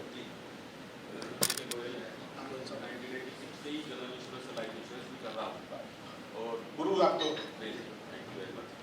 काफी करते रहे। तो जैसे मैंने एक बड़े लॉयर हैं मिस्टर अभिषेक सिंघवी, उनका लाइफ इंश्योरेंस भी किया था और फिर उन्होंने कहा कि मेरी लाइब्रेरी का भी इंश्योरेंस करिए। तो लाइफ इंश्योरेंस तो बड़े आराम से हो गया जैसा उन्होंने कहा था। उसके बाद फिर मैंने उनकी लाइब्रेरी, मैंने कहा जी मुझे तो बिल्स वगैरह चाहिए क्योंकि that knowledge I was having. तो मेरा क्वेश्चन ये है कि जब वो इतने बड़े लॉयर्स हैं, उनकी इतनी सारी बुक्स होती हैं विच आर वेरी कॉस्टली, और वो उनका इंश्योरेंस कराना चाहे तो वो कैसे पॉसिबल है? और दूसरा है क्या उनके बिल्स होने चाहिए या उनके पास क्या रिकॉर्ड होना चाहिए? नंबर 1। नंबर 2, मैं पहले बोल दूं क्वेश्चन फिर? हाँ प्लीज प्लीज बोलिए। हेल्थ इंश्योरेंस में कभी कभी ना कोई इंजेक्शन लगता है, बहुत महंगा होता है, 50,000, 60,000, 75,000, क्या उसका क्लेम पेबल होता है? ठीक है जी। और एक दूसरी बात हो रही है WC पॉलिसी जो है उसके बारे में बात कर रहे थे। तो आजकल अनऑर्गेनाइज्ड सेक्टर्स में बिल्डर्स बहुत हैं, वो बड़े प्लॉट्स लेकर फ्लैट्स बना रहे हैं, क्या हम उनको WC पॉलिसी दे सकते हैं? These are my questions. Sure, thank you sir, thank you very much. First question, जो बुक्स की बात आप कर रहे हैं ना, उसमें से कुछ बुक्स ऐसे भी होती हैं जो कि दोबारा पब्लिश नहीं हुई है जी, जिनको हम कहते हैं कि rare books. Now rare books का इंश्योरेंस नॉर्मल कोर्स में नहीं होता है, जिस तरह से हम एंटीक्स का इंश्योरेंस नॉर्मल कोर्स में नहीं करते हैं, ठीक है। वो अग्रीड वैल्यू होता है कि भाई अगर वो फर्स्ट एडिशन चार्ल्स डिकेंस की किताब है तो उसकी कीमत तो कुछ भी हो सकती है आज की तारीख में। तो वो जो रेयर बुक्स हैं उनके लिए तरीका अलग है, नॉर्मली इंश्योरेंस कंपनीज उसका बीमा नहीं करेगी। दूसरा ये है कि आपको कैश मेमो बिल्स दिखाने की आवश्यकता नहीं है, आपको ये एस्टैब्लिश करना है कि आप उसके ओनर हैं। अब अगर वो किताबें मेरे घर में हैं, आग लगी तो मेरे साथ कंप्लीट था, मेरे पास 10 साल पहले का एक फोटो है, देखिए साहब उसमें किताबें थी मेरी, दैट इज गुड इनफ। हाँ, अगर आप इतने मेटिकुलस हैं, इतने प्लानिंग करते हैं कि आप कैश मेमो बिल्स रखते हैं तो भाई बहुत बड़ी बात है, अच्छी बात है। बट नॉर्मली आपको ओनरशिप प्रूव करना होता है। सबसे आसान तरीका क्या होता है? बिल दिखा दीजिए। इसीलिए लोग कहते हैं कि आप बिल्स लेकर रखें, बट हर केस में संभव नहीं है। Let us be honest about it. अब आज आप मुझसे पूछिएगा कि साहब 7 साल पहले आपने वॉशिंग मशीन खरीदी, उसका बिल कहाँ है? मेरे घर में किसी को नहीं पता है, बट इट इज देयर, मेरे घर पे तो है ना, आपने जब इंश्योरेंस किया तो था ना वहां पे, पीरियड हो गया, दैट इज गुड इनफ। इस तरह के इश्यूज पे बुक्स में तमाशा होता है, क्योंकि रेयर बुक्स भी आती है। There are certain antique books, first edition है, वो नहीं मिलता मार्केट में कहीं, कोई भी प्राइस मिलने को तैयार। दूसरी बात आप कह रहे थे हेल्थ इंश्योरेंस वाली। नाउ हेल्थ इंश्योरेंस पॉलिसीज में नॉर्मली क्या होता है कि अगर डॉक्टर प्रिस्क्राइब करता है, डू यू हैव एनी से देयर एज अ पेशेंट? क्या आपसे पूछता है वो कि अच्छा मैं आपको ये इंजेक्शन दूं या ये इंजेक्शन दूं? You don't have any say. Does he ask the insurance company कि साहब मेरे पास 3 इंजेक्शंस का चॉइस है, मैं तीनों में से कौन दे सकता हूं? So it is the discretion of the doctor or the hospital. अगर उसने आपको वो इंजेक्शन दिया है, you are well within your rights to ask for a reimbursement, क्योंकि आपका कोई say नहीं था उसमें. You didn't have any say there. Even there is no hospitalization. So hospitalization was long back, but injection उनको बाद में दिया गया. नहीं, then it's a different thing altogether. Then it's a different thing altogether. मैं समझा हॉस्पिटलाइजेशन के दौरान की बात, नहीं उसमें प्री और पोस्ट कवरेज की बात होती है। अगर वो पीरियड निकल गया है, then it may not be post, then it may not. एक मिनट सर, मैं आपका तीसरा सवाल का जवाब दे दूं बस। गोयल साहब, WC वाला मैं बता दूं आपको पहले। Now, whether it is organized sector or unorganized sector, अगर कोई लेबर काम कर रहा है तो the contractor or the principal, they are duty bound, legally bound to have a WC policy. अगर उसे कुछ हो जाता है तो प्रॉब्लम होती है, और कानूनी तौर पे 3 ही पॉलिसीज मैंडेटरी है सरकार के द्वारा। एक मोटर थर्ड पार्टी, दूसरा WC और तीसरा पब्लिक लायबिलिटी, जो कि भोपाल गैस ट्रेजेडी के बाद बना था। अगर दिल्ली ओलियम गैस वाला भी इशू आया था उसमें, तो इस तरह के होता है। हाँ सर, आप बता रहे थे।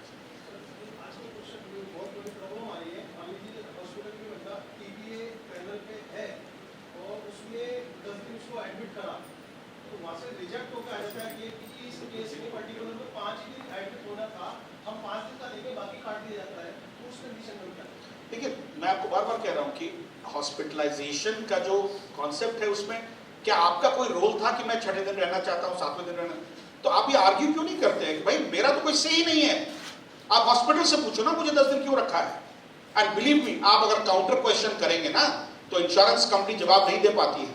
मेरे कलीग हैं doctor Manoj Pareek, HDFC Ergo में काम करते थे, लोम्बार्ड में भी कुछ दिन थे, अभी 2 साल पहले उन्होंने ज्वाइन किया है। उनके पिताजी का क्लेम था, उनके पिताजी पुराने ज़माने के चार्टर्ड अकाउंटेंट हैं, he is almost 94 years of age, but आज भी वो वैसे ही अलर्ट हैं, वो चीज़ों को समझते हैं। अब उनका जो थॉट प्रोसेस है, वो रहते हैं नोएडा में, लेकिन उनका हॉस्पिटल क्या, भाई तो मैं यूनिवर्सिटी की तरफ जो भाई परमानंद हॉस्पिटल में वहीं जाऊँगा। वो शुरू से जब से दिल्ली में तब से वहीं जाना करते थे। पारिक साहब ने कहा कि वहाँ जाने की क्या जरूरत है, इधर बढ़िया हॉस्पिटल्स हैं, बट ही इंसिस्टेड कि नहीं वहीं जाना है मुझे। ठीक है, हॉस्पिटलाइजेशन था उनका, करीब 7-8 दिन का मामला था, कोविड का केस था। जो उनका टोटल बिल बना वो करीब 3 लाख रुपए का था। स्टार हेल्थ ने वो क्लेम रिजेक्ट कर दिया। तो हम लोग सुबह बैठे चाय पी रहे थे 9 बजे करीब में, आए बात करते करते बोले साहब देखिए मेरा तो केस आ गया, रिजेक्ट हो गया। उन्होंने पूछा क्यों रिजेक्ट हो गया? तो वो कहते हैं कि साहब भाई Parmanand hospital is not equipped to handle Covid cases. हमने उनसे पूछा ना कि डेफिनेशन क्या है, कि अगर कोई हॉस्पिटल इक्विप्ड है तो उसका डेफिनेशन क्या है, क्या क्या चीजें वहां होनी चाहिए जिससे आप कहेंगे कि हाँ ये इक्विप्ड है हॉस्पिटल। तो उन्होंने कहा कि मेरे पास तो ईमेल आईडी भी नहीं। मैंने कहा मेरे पास, मैं देता हूँ आपको। मैंने ईमेल आईडी दिया, इन्होंने ईमेल बना के भेजा, और 1-1.5 घंटे के बाद रिलेशनशिप मैनेजर का फोन कि सर वो हम लोग रीलुक कर रहे हैं, देखते हैं हम लोग क्या कर सकते हैं। ठीक है, उन्होंने करीब 12-15 दिन टाइम लगाया, बट करीब करीब 84% of the total bill was paid.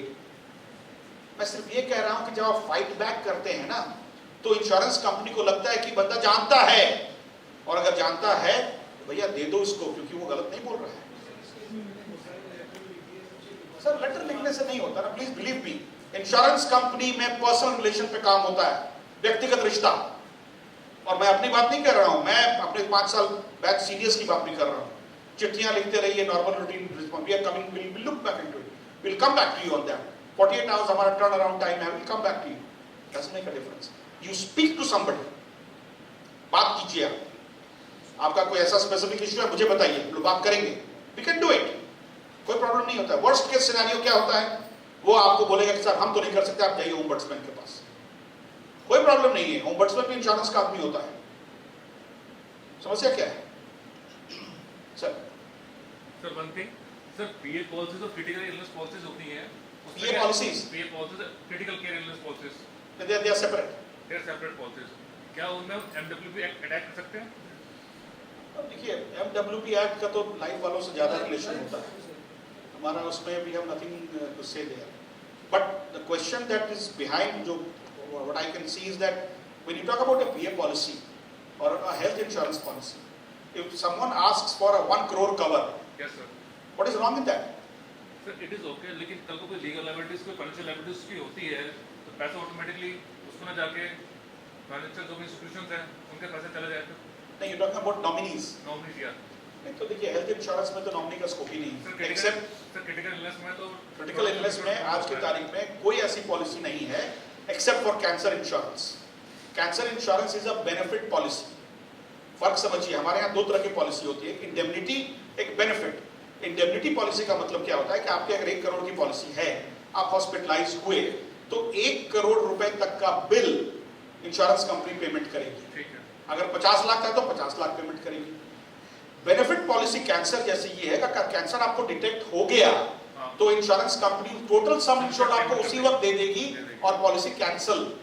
अब आप ट्रीटमेंट कराएं ना कराएं आपका आउटलुक है। ठीक है, तो ये जो बेनिफिट पॉलिसी का जो कॉन्सेप्ट है ना, वो सिर्फ कैंसर के लिए है, बाकी किसी के लिए नहीं है। तो आप जो एमडब्ल्यूपी वाली बात कर रहे हैं ना, वो हमारे यहाँ लागू ही नहीं होती। सर प्लीज, नहीं होती हैं, बेनिफिट की मैं बात कर रहा हूँ। जैसे कि अगर if someone is detected with cancer तो नो क्वेश्चन, बेनिफिट पॉलिसी अगर है तो उतना पैसा देकर पॉलिसी कैंसिल हो जाती है। Cancer is also covered under normal mediclaim policy, 3 साल 5 साल 10 साल तक चलता है, दैट्स नॉट एन इशू। मैं बेनिफिट पॉलिसी का एग्जांपल दे रहा हूं। नहीं, डिपेंड करता है, उसमें टेक्निकलिटीज हैं। That is why I said you must ask questions. आप पॉलिसी अगर देखते हैं कि उसमें अगर लिखा है कि it's a benefit policy, fine. If it is not then you must ask. तो मैंने तो बेनिफिट पॉलिसी मांगी थी आपसे। Sir no definitely not sir. Hello, sir, जैसे आपने ये 3 पॉलिसियां बताई कि थर्ड पार्टी, डब्ल्यूसी और पब्लिक लाइबिलिटी आर मैंडेटरी। तो सर, थर्ड पार्टी हम जैसे मोटर से रिलेट करते हैं और डब्ल्यूसी हम कॉन्ट्रैक्टर से रिलेट कर देते हैं, तो पब्लिक लाइबिलिटी जो मैंडेटरी है वो कहाँ पे, मतलब हमारे को थोड़ा इस पर क्लैरिफिकेशन मिले कि भी कहाँ पे मैंडेटरी है ये और किस जगह अप्लाई होगी, जिससे कि हम इसको थोड़ा सा कर सकें। Thank you. Public liability policies industries के लिए मैंडेटरी है। नाउ इंडस्ट्रीज चाहे वो हैजार्डस गुड्स की हो या नॉन हैजार्डस, यानी किसी भी तरह की फैक्ट्री अगर आपके पास है, किसी भी तरह का असेंबली लाइन आपके पास है, तो आपको public liability act only policy लेनी है। और ये इसलिए मैंडेटरी हुआ है क्योंकि जब 84 में भोपाल गैस ट्रेजेडी हुई थी, या उसके बाद 84 दिसंबर में दिल्ली ओलियम गैस का आया था, DCM वाला एरिया का जो हुआ था, या फिर MC Mehta versus union of India का जो केस आया था, ये सारी चीजें इसलिए हुई क्योंकि इंडस्ट्रियलिस्ट्स ध्यान नहीं देते थे दूसरों की परेशानी को। अब आपके फैक्ट्री में अगर कोई बंदा आता है और वहां गैस लीक से वो मर जाता है, हु इज रिस्पॉन्सिबल? आप दो चीजें उसमें होती हैं, एक सिविल लायबिलिटी बनती है और एक क्रिमिनल लायबिलिटी बनती है। Same is true for your motor third party, same is true for your WC। Civil liability बनती है तो आपको कॉम्पनसेशन मिलेगा, और क्रिमिनल लायबिलिटी बनती है तो जिसने ये गुनाह किया उसको जेल होती है। ठीक है, तो ये दोनों चीजें साइमल्टेनियसली चलेंगी इन 3 पॉलिसीज में।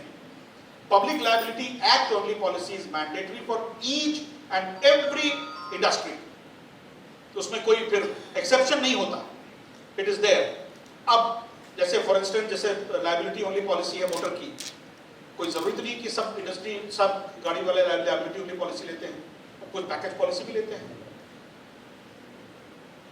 Let me complete. Accordingly public liability policy भी जो एक्ट ओनली है, उसमें भी कॉम्प्रिहेंसिव पॉलिसी होता है, लेकिन आपको मैंडेटरी है एक्ट ओनली, जिस तरह मोटर में एक्ट ओनली लायबिलिटी का, उसी तरह तो ये तीनों तो मैंडेटरी हैं ही, देयर इज नो डाउट। या प्लीज सर। सर एक्चुअली ना, मैंने अपने क्लाइंट्स हैं, कपल है 50 इयर्स ओल्ड कपल, तो उनको 3 साल पहले ना स्टार हेल्थ की पॉलिसी दी थी, हेल्थ इंश्योरेंस ऑप्टिमल स्टोर। तो उस पॉलिसी के 3 साल बाद ना अब उनको डायबिटीज हो गई है, दोनों को ही चांस की बात, बट उस टाइम हम तो उनको दी थी डायबिटीज। अब मुझे चिंता ये रहती है कि उनका कोई क्लेम आ गया और उसमें अगर डायबिटीज, उनमें डॉक्टर ने बताया कि उनको डायबिटीज था, कि पॉलिसी में नहीं था ये कवर, मैंने सुन नहीं किया था, सुन नहीं था, तो कैसे इसको करना है टैकल, मुझे पता नहीं। कितने साल पुरानी पॉलिसी है? 3 साल पुरानी पॉलिसी है। 3 साल ऑप्टिमल स्टोर, उस टाइम उनको डायबिटीज नहीं था, मैंने मेंशन भी नहीं किया था उसमें कुछ भी। वहाँ स्टार हेल्थ में प्री एग्जिस्टिंग कवर करने का मिनिमम स्टिपुलेशन क्या है? 4 इयर्स, तब तो क्लेम पेबल नहीं होगा। ये 2 साल बाद हो गया। पॉलिसी की बात नहीं होगा डायबिटीज, पॉलिसी की बात डिक्लेयर नहीं किया इन्होंने, डिक्लेयर नहीं किया ना, तब था भी नहीं, था भी नहीं, बात तो हुआ ना। Other than it is covered, that's not an issue. नहीं तो कैसे, जब वो क्लेम मालूम आ गया, जब वो देखेंगे पेपर पॉलिसी के, तो उसमें तो डायबिटीज का उसमें कुछ होगा नहीं, कुछ भी ऐसा कुछ। आप बात समझिए ना, मैंने जब पॉलिसी ली तब नहीं, तो नहीं था मेरे पास, बाद में पॉलिसी लेने के बाद 3 साल के बाद ये डिटेक्ट हुआ है। हाँ जी, है ना। Now if the condition is की, जैसे इफको टोक्यो में है कि 48 महीने का वेटिंग पीरियड होता है, कुछ कंपनियां हैं जो 24 महीने का वेटिंग पीरियड रखती हैं प्री एग्जिस्टिंग कवर करने के लिए। तो अगर उस पीरियड में हो जाता है, it's slightly difficult but they take a call. आप जो बता रहे हैं डायबिटीज का, क्या टेस्ट हुआ था इनका मेडिकल पॉलिसी लेने के पहले? नहीं, हाँ, मुश्किल होगा ना, मुश्किल होगा। 2 साल बाद 2 साल बाद तो फिर कवर है। लेकिन उसमें देना पड़ेगा पीईडी में, पीईडी है। जो पॉलिसी आपके पास है, आप पॉलिसी पढ़ें, उसमें प्री एग्जिस्टिंग कवर करने के minimum statutory number of months देते ये हैं। प्री एग्जिस्टिंग केस है कहाँ पे? टेस्ट कराए और टेस्ट की रिपोर्ट लेके और मैं उसमें करा दे वहाँ पे कंपनी में कि मुझे डायबिटीज कब स्टार्ट हो गया है। स्टार्ट हो गया है तो they will exclude it from the policy, right. फिर हम लोग बात करेंगे इसमें, ट्राई करते हैं। अब जो है टेस्ट करवा के वहाँ नहीं, रिपोर्ट डाल, मेरा बेसिक क्वेश्चन भी वही है, what is the minimum months required for a pre existing cover? 3 साल का है, 3 साल का होगा।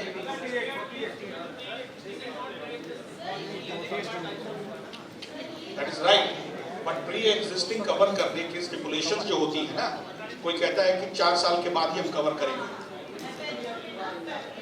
तो अगर 4 साल बाद कवर होना है तो उस पीरियड में अगर कुछ भी होता है तो वो सीधा बोलेंगे कि वील टेक अ कॉल, क्योंकि आपने जब पॉलिसी ली थी मेडिकल चेकअप नहीं हुआ था, so that goes in your favour. भाई अगर आपको डाउट था तो आप कराते, but they will create a problem. तुम लोग गरीब आकर वो बात ही करेंगे इसका मतलब।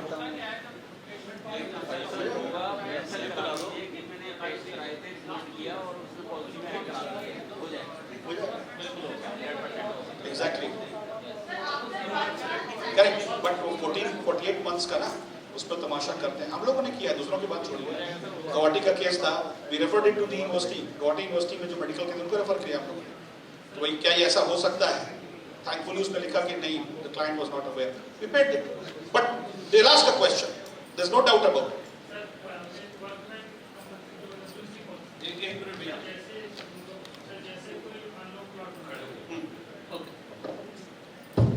सर जैसे WC पॉलिसी मेरे ख्याल से ये कोई एक प्लॉट बना रहा है खुद अपना छोटा सा, उसके अंदर उसने किसी को ठेके पे दे दिया या 2-4-5 मजदूर काम कर रहे हैं, क्या मालिक की ड्यूटी है या ठेकेदार की ड्यूटी है उनका कोई इंश्योरेंस करने के लिए? अगर वहाँ पे कोई हादसा हो जाए तो कौन पेबल होगा? देखिए कानूनी तौर पे और ये गाइडलाइंस भी हैं, सुप्रीम कोर्ट जजमेंट्स भी हैं कि जो प्रिंसिपल है, जो ओनर है, उसकी जवाबदेही है।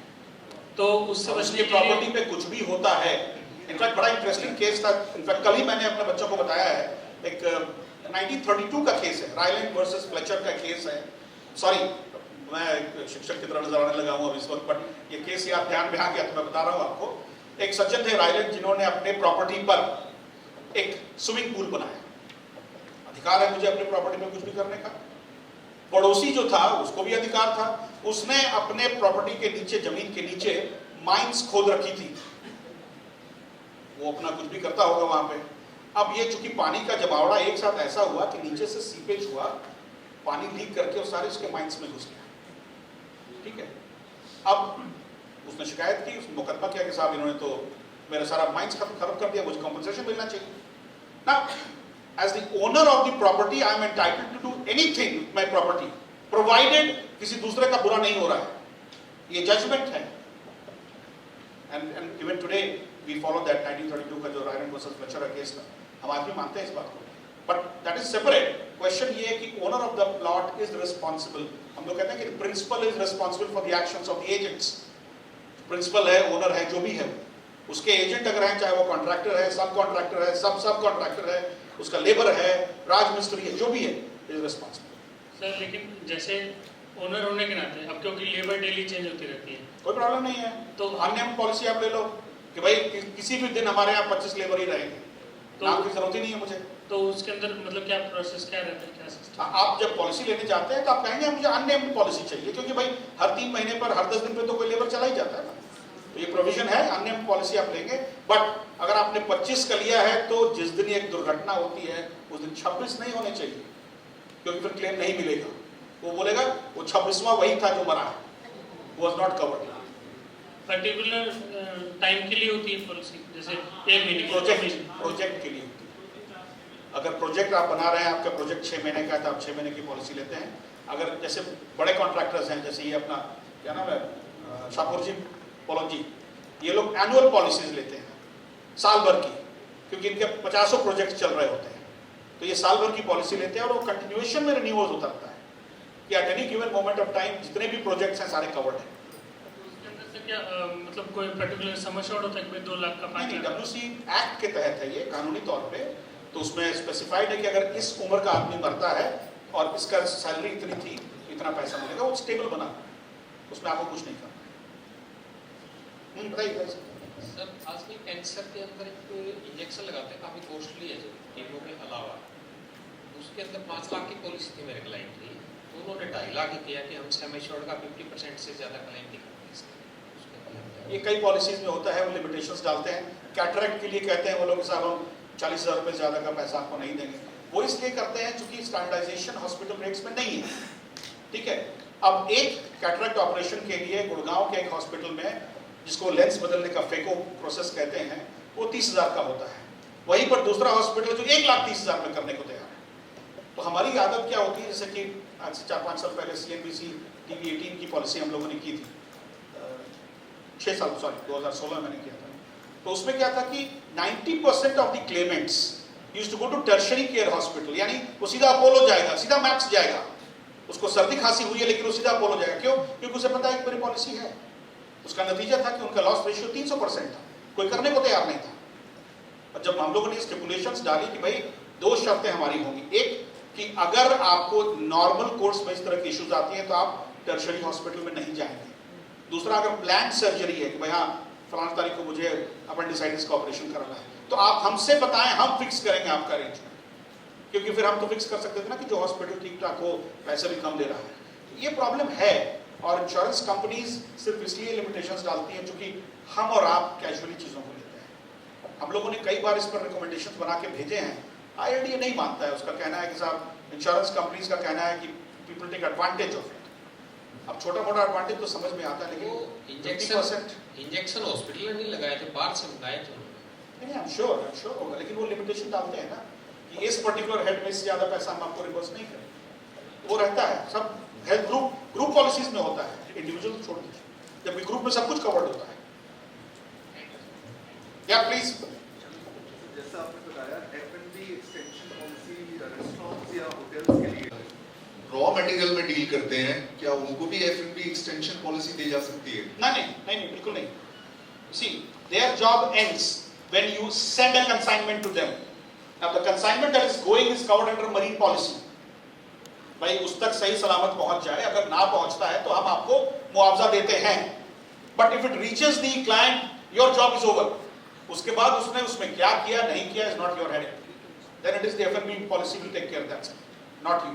आपकी जवाबदेही मरीन पॉलिसी तक ही होती है। नॉर्मली आप देखेंगे कि छोटे वाले 3 व्हीलर्स वो सामान लेकर घूमते रहते हैं पूरी दिल्ली में, क्योंकि बड़ी गाड़ियां अलाउड नहीं है। तो वो नॉर्मल कोर्स में इफ यू आर होलसेलर और if you have a warehouse storage facility, आप दिन भर अगर गाड़ियां बेचते हैं तो आपकी एक ही पॉलिसी में वो सारी चीजें कवर हो सकती हैं। मेरा मतलब था कि जो रिटेलर्स हैं, जो उन्होंने स्टॉक रखा है, जो स्टॉक फूड एंड बेवरेज में यूज होता है, क्या उन्हें भी कोई पॉलिसी दी जा सकती है? जो स्टॉक पे उसने रखा है वो तो आपकी कवर्ड होती ही है। जैसे फायर पॉलिसी मैंने अगर ली है तो मेरे यहाँ जो भी सामान है कवर्ड है। फूड एंड बेवरेजेस के आइटम्स के लिए समस्या ये है कि इसको हम कहते हैं इनहेरेंट वाइस, यानी अगर आप करेले को 10 दिन तक रखेंगे तो 10वें दिन सड़ जाएगा, दैट्स नेचर। या अगर आपने चाय और लेट्स से नींबू को एक साथ रख दिया तो चाय खराब हो जाएगी। These are inherent vices. ये आपको प्रिकॉशन लेना पड़ेगा कि आपने जो सामान स्टोर करके रखा है वो इन चीज़ों से दूर रहे। प्रैक्टिकली नहीं हो पाता है, बिलीव मी। आप कोशिश करेंगे, 1-2 केसेस ऐसे आ ही जाते हैं जहाँ गड़बड़ियाँ हो जाती हैं, particularly for milk and milk products. तो 1-8 पैकेट खराब होना ही है, वो खराब हुआ तो बाकी सब। तो इस तरह केसेस बहुत सीरियस मैटर के हो जाते हैं। That's true. Thank you. Please sir. एक क्वेश्चन फायर इंश्योरेंस के बारे में आपने बात की थी, फिक्स्ड सम इंश्योर्ड फायर में तो ले सकते हैं, जैसे शॉपकीपर्स हैं। Thank you. Fire fixed insurance के बारे में आपने बात की थी, तो उसमें आपने बताया कि वो सर्टेन अमाउंट की दे सकते हैं, उसके बारे में क्लैरिफिकेशन चाहिए। दूसरा ये है कि शॉपकीपर्स जो होते हैं उनके हम जब इंश्योरेंस करने जाते हैं तो उनका सारा राइट तो होता ही नहीं है।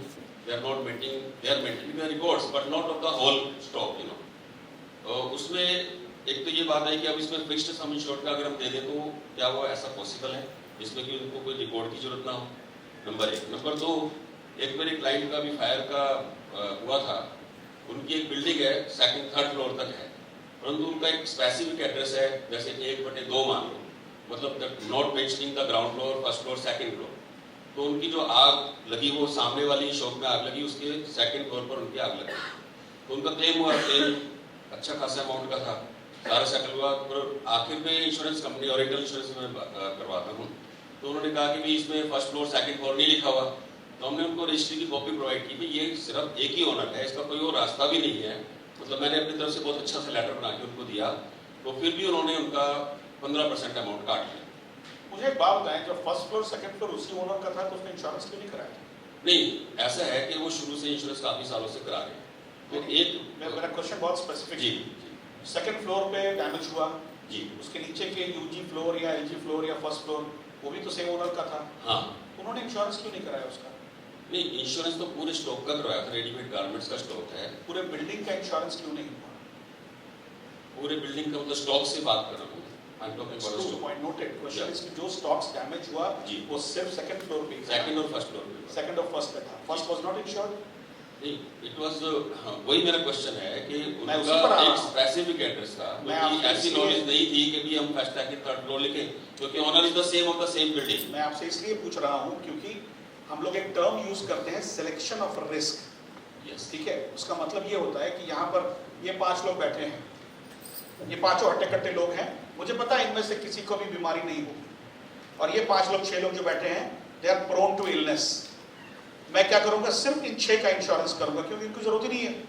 तो I am selecting the risk which is prone to losses. This goes against the basic tenets of insurance.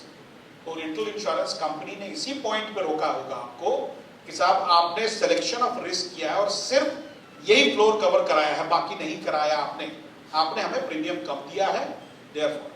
तो इसके अलावा मुझे कोई दूसरा रीजन नहीं समझ में आता है। परंतु जब एक एड्रेस ही एक है उनका, नहीं, एड्रेस एक होने में प्रॉब्लम नहीं है। आपने कभी बायर प्रपोजल फॉर्म देखा है, उसमें डिस्क्रिप्शन मांगता है, तो क्या डिस्क्रिप्शन में आपने लिखा कि ground floor, first floor, second floor है ये? नहीं, उसके बाद तो मैं कर रहा हूँ सारा। इसके बाद अभी क्लेम उनका सेटल हुआ है। Thank you.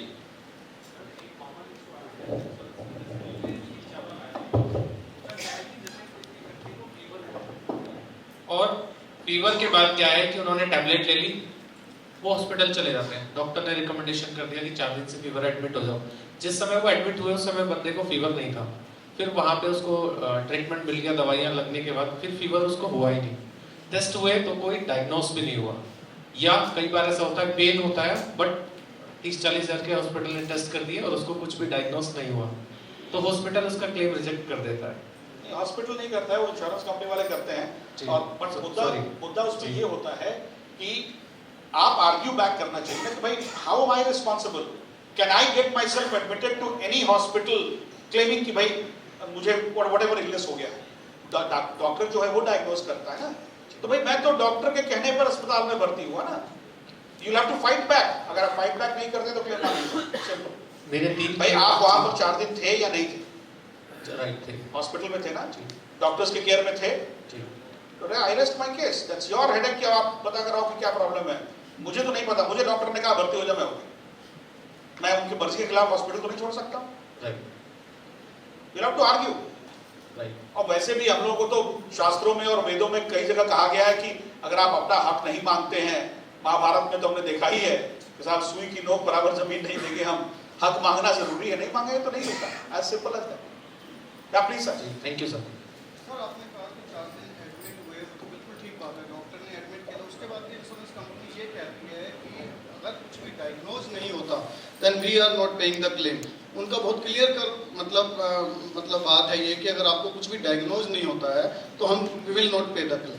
तो point noted, that is what I am trying to tell him कि आप हॉस्पिटल 4 दिन तफरीह के लिए गए थे या डॉक्टर के कहने पे गए थे? वो तो बिल्कुल सर लिखा भी यू जाता हैव टू आर्ग्यू बैक कि भाई मैं अपनी मर्जी से तो गया ही नहीं ना। Did I go on my own? No, the doctor told me to get hospitalized and I got it done. तो मैं responsible कैसे हूँ इसके लिए? How am I responsible? You'll have to fight back, simple. और यही लॉजिक देना होगा आपको, घुमा फिरा के बात नहीं करनी है, सिंपल। भाई मैं अपनी मर्जी से अस्पताल में भर्ती नहीं हुआ हूँ, किसी डॉक्टर के कहने पे हुआ हूँ जो वहां का है। आप उनसे बात करें ना कि उन्होंने, आप उनको पैसा मत दीजिए, मुझे तो फ्री कीजिए, सिंपल सी बात। Thank you sir. या प्लीज सर। मेरा नंबर कहाँ है?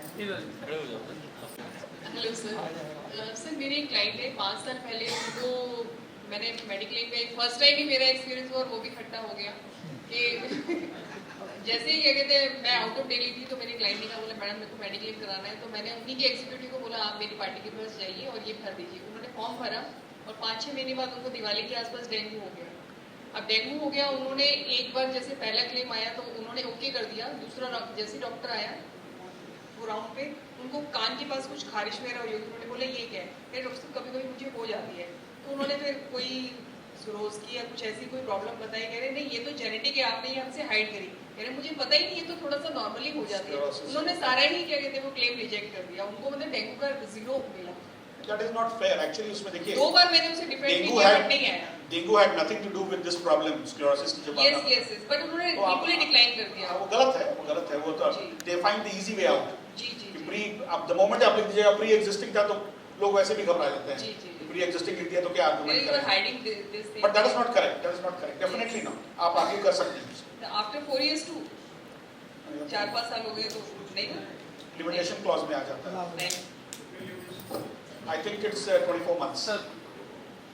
लास्ट मुझे ये पता था, अब इधर चेंज करके और सर गुड मॉर्निंग। सर मेरा सवाल ये है कि कुछ कंपनियां जैसे फायर का इंश्योरेंस करने बर्गलर जाते हैं तो कुछ आइटम्स को देख के कंपनियां मना कर देती हैं, ये हम नहीं करते। तो सर कुछ कहते हैं हम कर देंगे, तो हमें फायर बर्गलरी ये जब इंश्योरेंस करते वक्त क्या क्या ध्यान रखना चाहिए तो ये क्लेम के वक्त को दिक्कत ना है? प्लीज। देखिए सबसे इंपॉर्टेंट चीज क्या है ना कि हम लोग कहते हैं कि जो अंडरराइटिंग एस्पेक्ट की बात होती है, फॉर इंस्टेंस अगर मेरे पास एक कुर्सी है जो मेरे दादा के दादा की कुर्सी है, एंटीक पीस है, मैं उसका इंपॉर्टेंस नहीं जानता भाई, वो कम से कम 150 साल पुरानी कुर्सी है, अगर उसकी आज कीमत मुझसे पूछी जाए तो मैं क्या कीमत दूंगा? आई कैन नॉट भाई, अपार्ट फ्रॉम द फैक्ट कि वो एंटीक पीस है, मेरे लिए इमोशनल और सेंटिमेंटल वैल्यू भी रखता है, तो इसका इंश्योरेंस नहीं होगा। और अगर आपने इंश्योरेंस कर भी दिया तो क्लेम नहीं मिलेगा। पेंटिंग्स होती हैं, इन सब चीज के लिए अलग इंश्योरेंस है, होम इंश्योरेंस फायर में नहीं आएगा ये, इसके लिए अलग इंश्योरेंस पॉलिसीज हैं, आर्ट का अलग होता है, एंटीक्स का अलग होता है, वो अलग पॉलिसीज हैं, महंगी पॉलिसीज हैं, और उसमें बाकायदा जो आपके सर्वेज होते हैं वो आकर एनालाइज करते हैं, वैल्यूअर्स आते हैं। आपको आश्चर्य होगा कि बॉम्बे में एक कॉन्फ्रेंस में बैठा था आर्ट इंश्योरेंस के, मेरे बगल में एक सज्जन बैठे थे, और उन्होंने जब उनको पता चला कि मैं उस वक्त इफको टोक्यो में राइटिंग हेड था और हमारा ही प्रोडक्ट था वहाँ जो हम डिस्कशन कर रहे थे, तो उन्होंने मुझे अपना कार्ड दिया और कहा कि कल इस पते पर आप किसी वैल्यूअर को भेज देंगे, मुझे भी कुछ इंश्योरेंस कराना है। मैंने बहुत लाइटली लिया, ठीक है, बहुत सारे लोग मिलते हैं। जब मैंने अगले दिन वैल्यूअर को भेजा तो वो बंदा सुबह गया तो शाम तक नहीं आया। मैंने फ़ोन किया उसको, भाई क्या हुआ? बोला सर मैं रात को आपको फ़ोन करूँगा। रात को पता चला कि जो सज्जन थे वो राजस्थान के कोई रॉयल फैमिली के थे और मुंबई में उनके पास 5 फ्लैट्स थे जो बंद पड़े थे और उसमें पेंटिंग्स और एंटीक्स भरी पड़ी थी। 5 फ्लैट्स में हमने उनका इंश्योरेंस नहीं किया, और इसलिए नहीं किया क्योंकि हमारी औकात नहीं थी उसकी इंश्योरेंस करने की। प्री इंश्योरेंस सपोर्ट मुझे नहीं मिलता। स्कॉक्स करके एक इंश्योरेंस कंपनी है लंदन की, उनसे हम लोगों ने बात की तो उन्होंने मना कर दिया, कहा कि भाई आपका वैल्यूअर बता रहा है कि एक एक पेंटिंग की कीमत 5 करोड़ है और इस तरह कम से कम 250-300 पेंटिंग्स हैं इनके पास, हम कहाँ से कवर करेंगे? तो देयर आर सर्टेन थिंग। वैसे इसका स्पेसिफिक इंश्योरेंस अलग होता है, आप अगर आर्ट इंश्योरेंस कराएंगे तो उसमें हम कवर कर सकते हैं। पर सर जो ये फैक्ट्रीज इंडस्ट्रीज है उनके लिए मैं बोल रहा हूँ, फैक्ट्रीज इंडस्ट्री में ऐसा कोई लिमिटेशन नहीं है। अगर आपको कहीं भी कोई डाउट होता है सीधा आप अपने एजेंट को, इंश्योरेंस कंपनी को बोले कि आप रिस्क इंस्पेक्शन कराओ। रिस्क इंस्पेक्शन के लिए बहुत होगा तो आपसे 1000 रुपए, 2000, 5000 रुपए मांगेंगे, लेकिन you are in the clear then. Risk inspection के बाद अगर कोई क्लेम आता है तो उनकी जवाबदेही आपकी। As simple. Yes sir please. Sir एक पॉलिसी होना था 20 फरवरी को उसका मतलब रिन्यूअल प्रीमियम ड्यू हुआ, तो समय से प्रीमियम नहीं दिया, लेकिन HDFC कंपनी थी, कौन सी पॉलिसी थी? Health insurance. Okay, so there is a break in policy. Health insurance थी, तो उन्होंने अप्रूवल दे दिया और 2 मई नहीं सॉरी 20 अप्रैल को चेक डाला, चेक डिसऑनर हो गया, तो डिसऑनर हो गया होने के बाद भी उन्होंने दोबारा मेरे से बोला कि रिन्यूअल का वो प्रीमियम नहीं है। मैंने कहा उसको दोबारा से लेके आता हूँ, उनसे जाके मैंने बात की, तो वहाँ पे ये सीन था कि कैश पेमेंट वो देना चाहता था और कैश पेमेंट लेना नहीं चाहते थे कंपनी वाले। मैंने अपना डेबिट कार्ड लगा दिया, 2 पॉलिसियाँ थी, एक एनर्जी पॉलिसी थी, एक हेल्थ इंश्योरेंस पॉलिसी थी। एनर्जी वाली उन्होंने इशू कर दी, लेकिन दूसरी पॉलिसी पेमेंट लेने के बाद भी 21 दिन के बाद उन्होंने डिक्लाइन कर दिया, मतलब पॉलिसी इशू ही नहीं करी। तो क्या रिस्क कवर था? रिस्क 21 दिन तक रहा, 2 तारीख को पेमेंट ली, 2 मई को क्यों पेमेंट डिक्लाइन किया कि डेबिट कार्ड आपका था, क्लाइंट का नहीं था? हाँ जी मेरा। थर्ड पार्टी पेमेंट परमिसिबल नहीं है, लीगली अलाउड नहीं होती। नहीं, वो एक पॉलिसी के लिए अलाउ होगी, दूसरी के लिए नहीं हुआ। चांस लेकिन उन्होंने जो रीजन दिया वो मुझे ये बताया कि भाई उसमें थोड़ी सी चेंजिंग करी थी, तो हमने पार्टी को 6 बार फोन किया, उन्होंने उठाया नहीं। मैंने कहा वो किसी का फोन उठाता ही नहीं। और मुझे भी तब पता चला कि जब उसका क्लेम आ गया कि वो कहते हैं हमने पोर्टल पे चेक नहीं किया। मैंने कहा पोर्टल पे चेक करा था, 4 पॉलिसियाँ आ रही थी, 2 पॉलिसियाँ थी अप्रैल की और 2 पॉलिसियाँ थी। मैंने सोचा 2 CD वाली है, 2 इशू हो गई है। लेकिन मैंने अपने रिन्यूअल टीम से बात करी, तो उन्होंने कहा ठीक है हेड से बात करते हैं। हेड से मेरी बात हुई, वो पहले कहने लगा हाँ ठीक है हम आपको क्लेम भी दिला देंगे और कॉन्टिन्यूटी में पॉलिसी भी दिलवा देंगे, लेकिन 15 दिन हो गए आज कुछ भी नहीं हो पा रहा। पार्टी का वो उसकी बेटी बीमार हुई थी और वो भी अपना हॉस्पिटल में ट्रीटमेंट करा के चला गया। अब वो उस बात को मना ही कर रहे हैं कि भाई हम कोई क्लेम नहीं देंगे। मैंने कहा आपने फिर 21 दिन पैसा किस लिए रखा इसमें? अब वो जोनल हेड से बात करिए, वो कह रहे हैं कि अपना कॉमर्समेंट में चले जाइए आप। दूसरा वो मान के राजी नहीं, पॉलिसी अभी दोबारा इशू करने को तैयार है, लेकिन आज की डेट से 8 साल चली हुई पॉलिसी, क्या करना चाहिए? ब्रेक इन इंश्योरेंस पहली बात कभी नहीं होना चाहिए, not good. Break in insurance अगर खासकर वो भी 8 साल चली पॉलिसी में अगर ब्रेक हो गया तो क्लाइंट का लॉस बहुत ज़्यादा है, इंश्योरेंस कंपनी का कम है, पहली बात। दूसरी बात ये कि अब मैं पूरी हिस्ट्री तो जानता नहीं हूँ, जो मुझे लग रहा है कि कहीं ना कहीं पर कहीं किसी पॉइंट पर कुछ कम्युनिकेशन का इशू जरूर रहा है, चाहे वो क्लाइंट के एंड से हो चाहे वो क्लेम्स टीम की तरफ से हो। अगर आप कंप्लीट डिटेल्स अगर मुझे भिजवा सकेंगे तो मैं भी अलावा लो करा। ठीक है, HDFC आपको का है ना? हाँ जी, मुझे आप डिटेल्स भिजवाइए तो मैं एक बार दिखवा सकता हूँ, कोई इशू। ठीक है सर प्लीज। हाँ सवाल है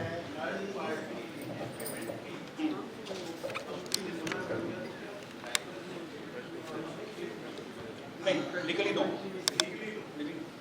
नमस्कार सर। दे सकती है नहीं भी दे सकती है but legally not, third party payment है। Sir please. नमस्कार सर, मैं विजय शर्मा बात कर रहा हूँ और मेरा एक सवाल है कि हम बड़ी बड़ी पॉलिसी करते हैं, 6 लाख 7 लाख 8 लाख का सम एश्योर्ड देते हैं, लेकिन जैसा भी आपने बीच में कहा था कैटरेक्ट का, तो ये 2 सवाल हैं इसमें। एक तो कैटरेक्ट का और एक ये हॉस्पिटल वाले अपने आप ही एक तरह से फिक्स कर देते हैं कि भाई इस सर्जरी का इतना हम देंगे। वो जब इतनी 8-10 लाख की पॉलिसी को बंदा कराता है या वो करता है तो हाउ दे उसको मतलब कैसे वो स्पेसिफाई कर सकते हैं? जैसे आपने कहा कि भाई कैटरेक्ट का है, पॉलिसी उसने 10 लाख की ले रखी है, वो कहते हैं तो 27,000 का देंगे, हॉस्पिटल कहता है मैं 1.5 लाख रुपए हमारा बिल 1.5 लाख का है, तो बाकी का डिफरेंस वो पार्टी को देना पड़ता है। तो इसको कैसे किया जाए, कैसे कि भाई जैसे सबसे पहला तो मैं आपको दोषी मानूंगा इसके। कैसे बताइए? आपने पॉलिसी पढ़ी नहीं, क्योंकि अगर पॉलिसी आपके हाथ में है तो उसमें साफ तौर पे लिखता है कि कैटरेक्ट के लिए ये मेरा सब लिमिट है। ओरिएंटल में ऐसा कुछ लिखा नहीं हुआ। कोई भी किसी भी इंश्योरेंस कंपनी की पॉलिसी आपने है, किसी भी इंश्योरेंस कंपनी की पॉलिसी सब लिमिट्स आइडेंटिफाइड होते हैं, आप जान लीजिए इस बात को, पहली बात। ठीक है। दूसरी बात जो मैंने आपसे कहा कि हॉस्पिटल का इसमें कोई रोल नहीं है, ये इंश्योरेंस कंपनी का रोल है जिसने टाई अप किया हॉस्पिटल से। अब वही इंश्योरेंस कंपनी आपकी पॉलिसी के लिए मैक्स में 80,000 रुपए दे सकती है कैटरेक्ट ऑपरेशन के लिए, लेकिन यथार्थ हॉस्पिटल ग्रेटर नोएडा में वो 40,000 देगा। ठीक है, तो डिपेंड करता है कि आपका एक्रेडिटेशन हॉस्पिटल का किस लेवल का हुआ है। ईमानदारी की बात यह है कि उससे हमारा आपका कोई लेना देना नहीं है, सही वो that is between the insurance company and the hospital. हमारे लिए प्रॉब्लम ये है कि हमने सब लिमिट नहीं देखा, सब लिमिट देखते तो हम उस हॉस्पिटल में जाते ही नहीं, सिंपल सी बात है। नहीं सर, कैटरेक्ट का तो एक जनरल वो है, मैंने तो अभी एक ताजा उदाहरण है, मेरा एक पार्टी का ऑपरेशन हुआ, उसने सरऑफ के अंदर पता करा वही ऑपरेशन वही सब कुछ 33,000 रुपए में कर रहे हैं, और वही सेंटर ऑफ साइट में कर रहे हैं 1,36,000 रुपए लिए। आप मेरी बात नहीं समझ पा रहे हैं कि centre of site, centre for site, उसका एक्रेडिटेशन बेहतर है, वहां आपको ज्यादा पैसे लगेंगे और इंश्योरेंस कंपनी पेमेंट भी करेगी। दूसरा हॉस्पिटल उसका एक्रेडिटेशन ठीक नहीं है, कम पैसे देंगे, लेकिन मेरा वहां कोई लेना देना नहीं है। मेरा कंसर्न ये कि जो आपने पॉलिसी ली थी उसमें सब लिमिट मेरा क्या था, मेरा लिमिट वही है, पहली बात। दूसरी बात ये कि जब अगर हम सब लिमिट्स की बात करते हैं, cataract is something which almost 90% हम जो यहाँ बैठे हैं हम सब लोगों को कैटरेक्ट होगा एज के साथ। इट्स अ सर्टेनिटी, ये चांस नहीं है, 90% लोगों को कैटरेक्ट होना है और ये सर्टेनिटी है। क्या सर्टेनिटी का इंश्योरेंस होता है? अनसर्टेन का होता है ना, therefore that is also a reason when they say कि हम लिमिटेशन लगाते हैं। बट मैं एक निवेदन करना चाहता हूँ सर से, माफी मांगते हुए, आपके जितने क्वेश्चंस आ रहे हैं इसका मतलब प्यास बहुत ज्यादा है, और ये प्यास 15 मिनट 20 मिनट 25 मिनट की टाइम लिमिट में पूरी हो सकती है क्या? इतने क्वेश्चन, इसका मतलब मेरे समझ में आ रहा है कि सब प्यासे मर रहे हैं पूरी तरह से। यस और नो? तो मैंने कहा था आपको, मेरे घर में 2 बच्चे हैं जो इनके स्टूडेंट हैं। आधी समस्या तो इनका चेला ही हल कर देगा आपकी, समझ लीजिए बात को। जो इनसे पढ़ा है वही आपको, लेकिन जब गुरु अवेलेबल है तो चेले भी क्यों जाए? जब गुरु ने मना तो नहीं किया कि मत आओ। एमटेक जैसे इंस्टीट्यूशन में जहां लाखों रुपया फीस है, वहां पर आपको इनवाइट करके गए थे, पांडे सर आए थे कि आप लोग आइए, हम 5 दिन का सेशन करेंगे, रेजिडेंशियल करेंगे, आपको रोटी भी खिलाएंगे, आपकी चिंता भी करेंगे, आपको सर्टिफिकेट भी देंगे। कहा था कि नहीं कहा था? याद आ रहा आप लोगों को? तो मुझे लगता है कि आज वो समय आ गया है। सर ने हमको आईना दिखा दिया कि हमको लाइफ इंश्योरेंस के अलावा कुछ नहीं आता।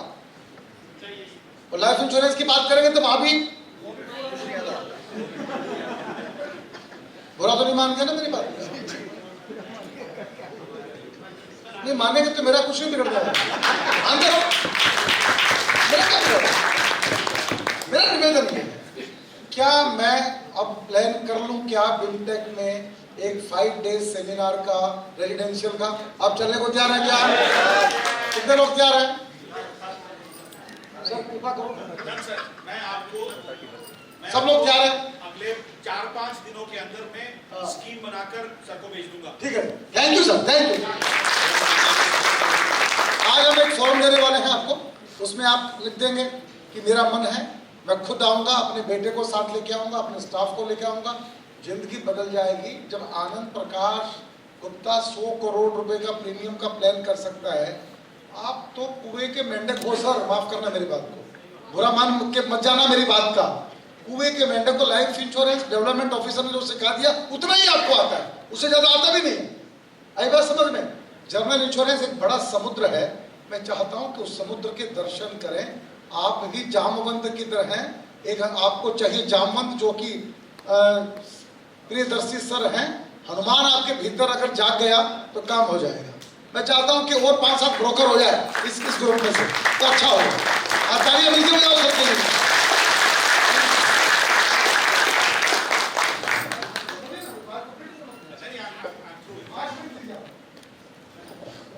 इनफैक्ट मैं तो आई वाज मोर इंटरेस्टेड कि आप लोगों के सवाल आए तो कम से कम वो चीज़ें आपको याद रहेंगी क्योंकि आपने सवाल पूछा था। ऐसे तो मैं अगर जो बोल रहा हूँ उसमें बहुत सारी डिस्क्रिपेंसी भी हो सकती है, बट अभी जो बात बताई गई है मुझे लगता है कि that is the best way forward. Let us do it. और आपको मौका रहेगा 5 दिनों तक सवाल पूछने का। मैं और मेरे और फैकल्टी कलीग्स हैं, आपके सारे सवालों का जवाब देंगे और मैं कोशिश करूंगा कि लास्ट डे पर आपके इंडिविजुअल केसेस के लिए टाइम निकलवा दूं। जो आप में से कई ऐसे लोग होंगे जिनके इंडिविजुअल केसेस, HDFC अर्बो का एक केस है आपका, उसी तरह इंडिविजुअल अगर आप बताते हैं तो हम उसको भी टेकअप करने को तैयार। That's not an issue. तो बहुत बहुत धन्यवाद। Thank you very much. Thank you sir, thank you sir. Okay तो दोस्तों कैसा लगा? सब लोग तैयार हैं? Very good. तो अब सर ने हमें जनरल इंश्योरेंस के बारे में, जैसे कि अभी चिंतन जी ने बताया, हमें आईना दिखा दिया कि हम क्या जानते हैं और हमें कितना जानने की जरूरत है।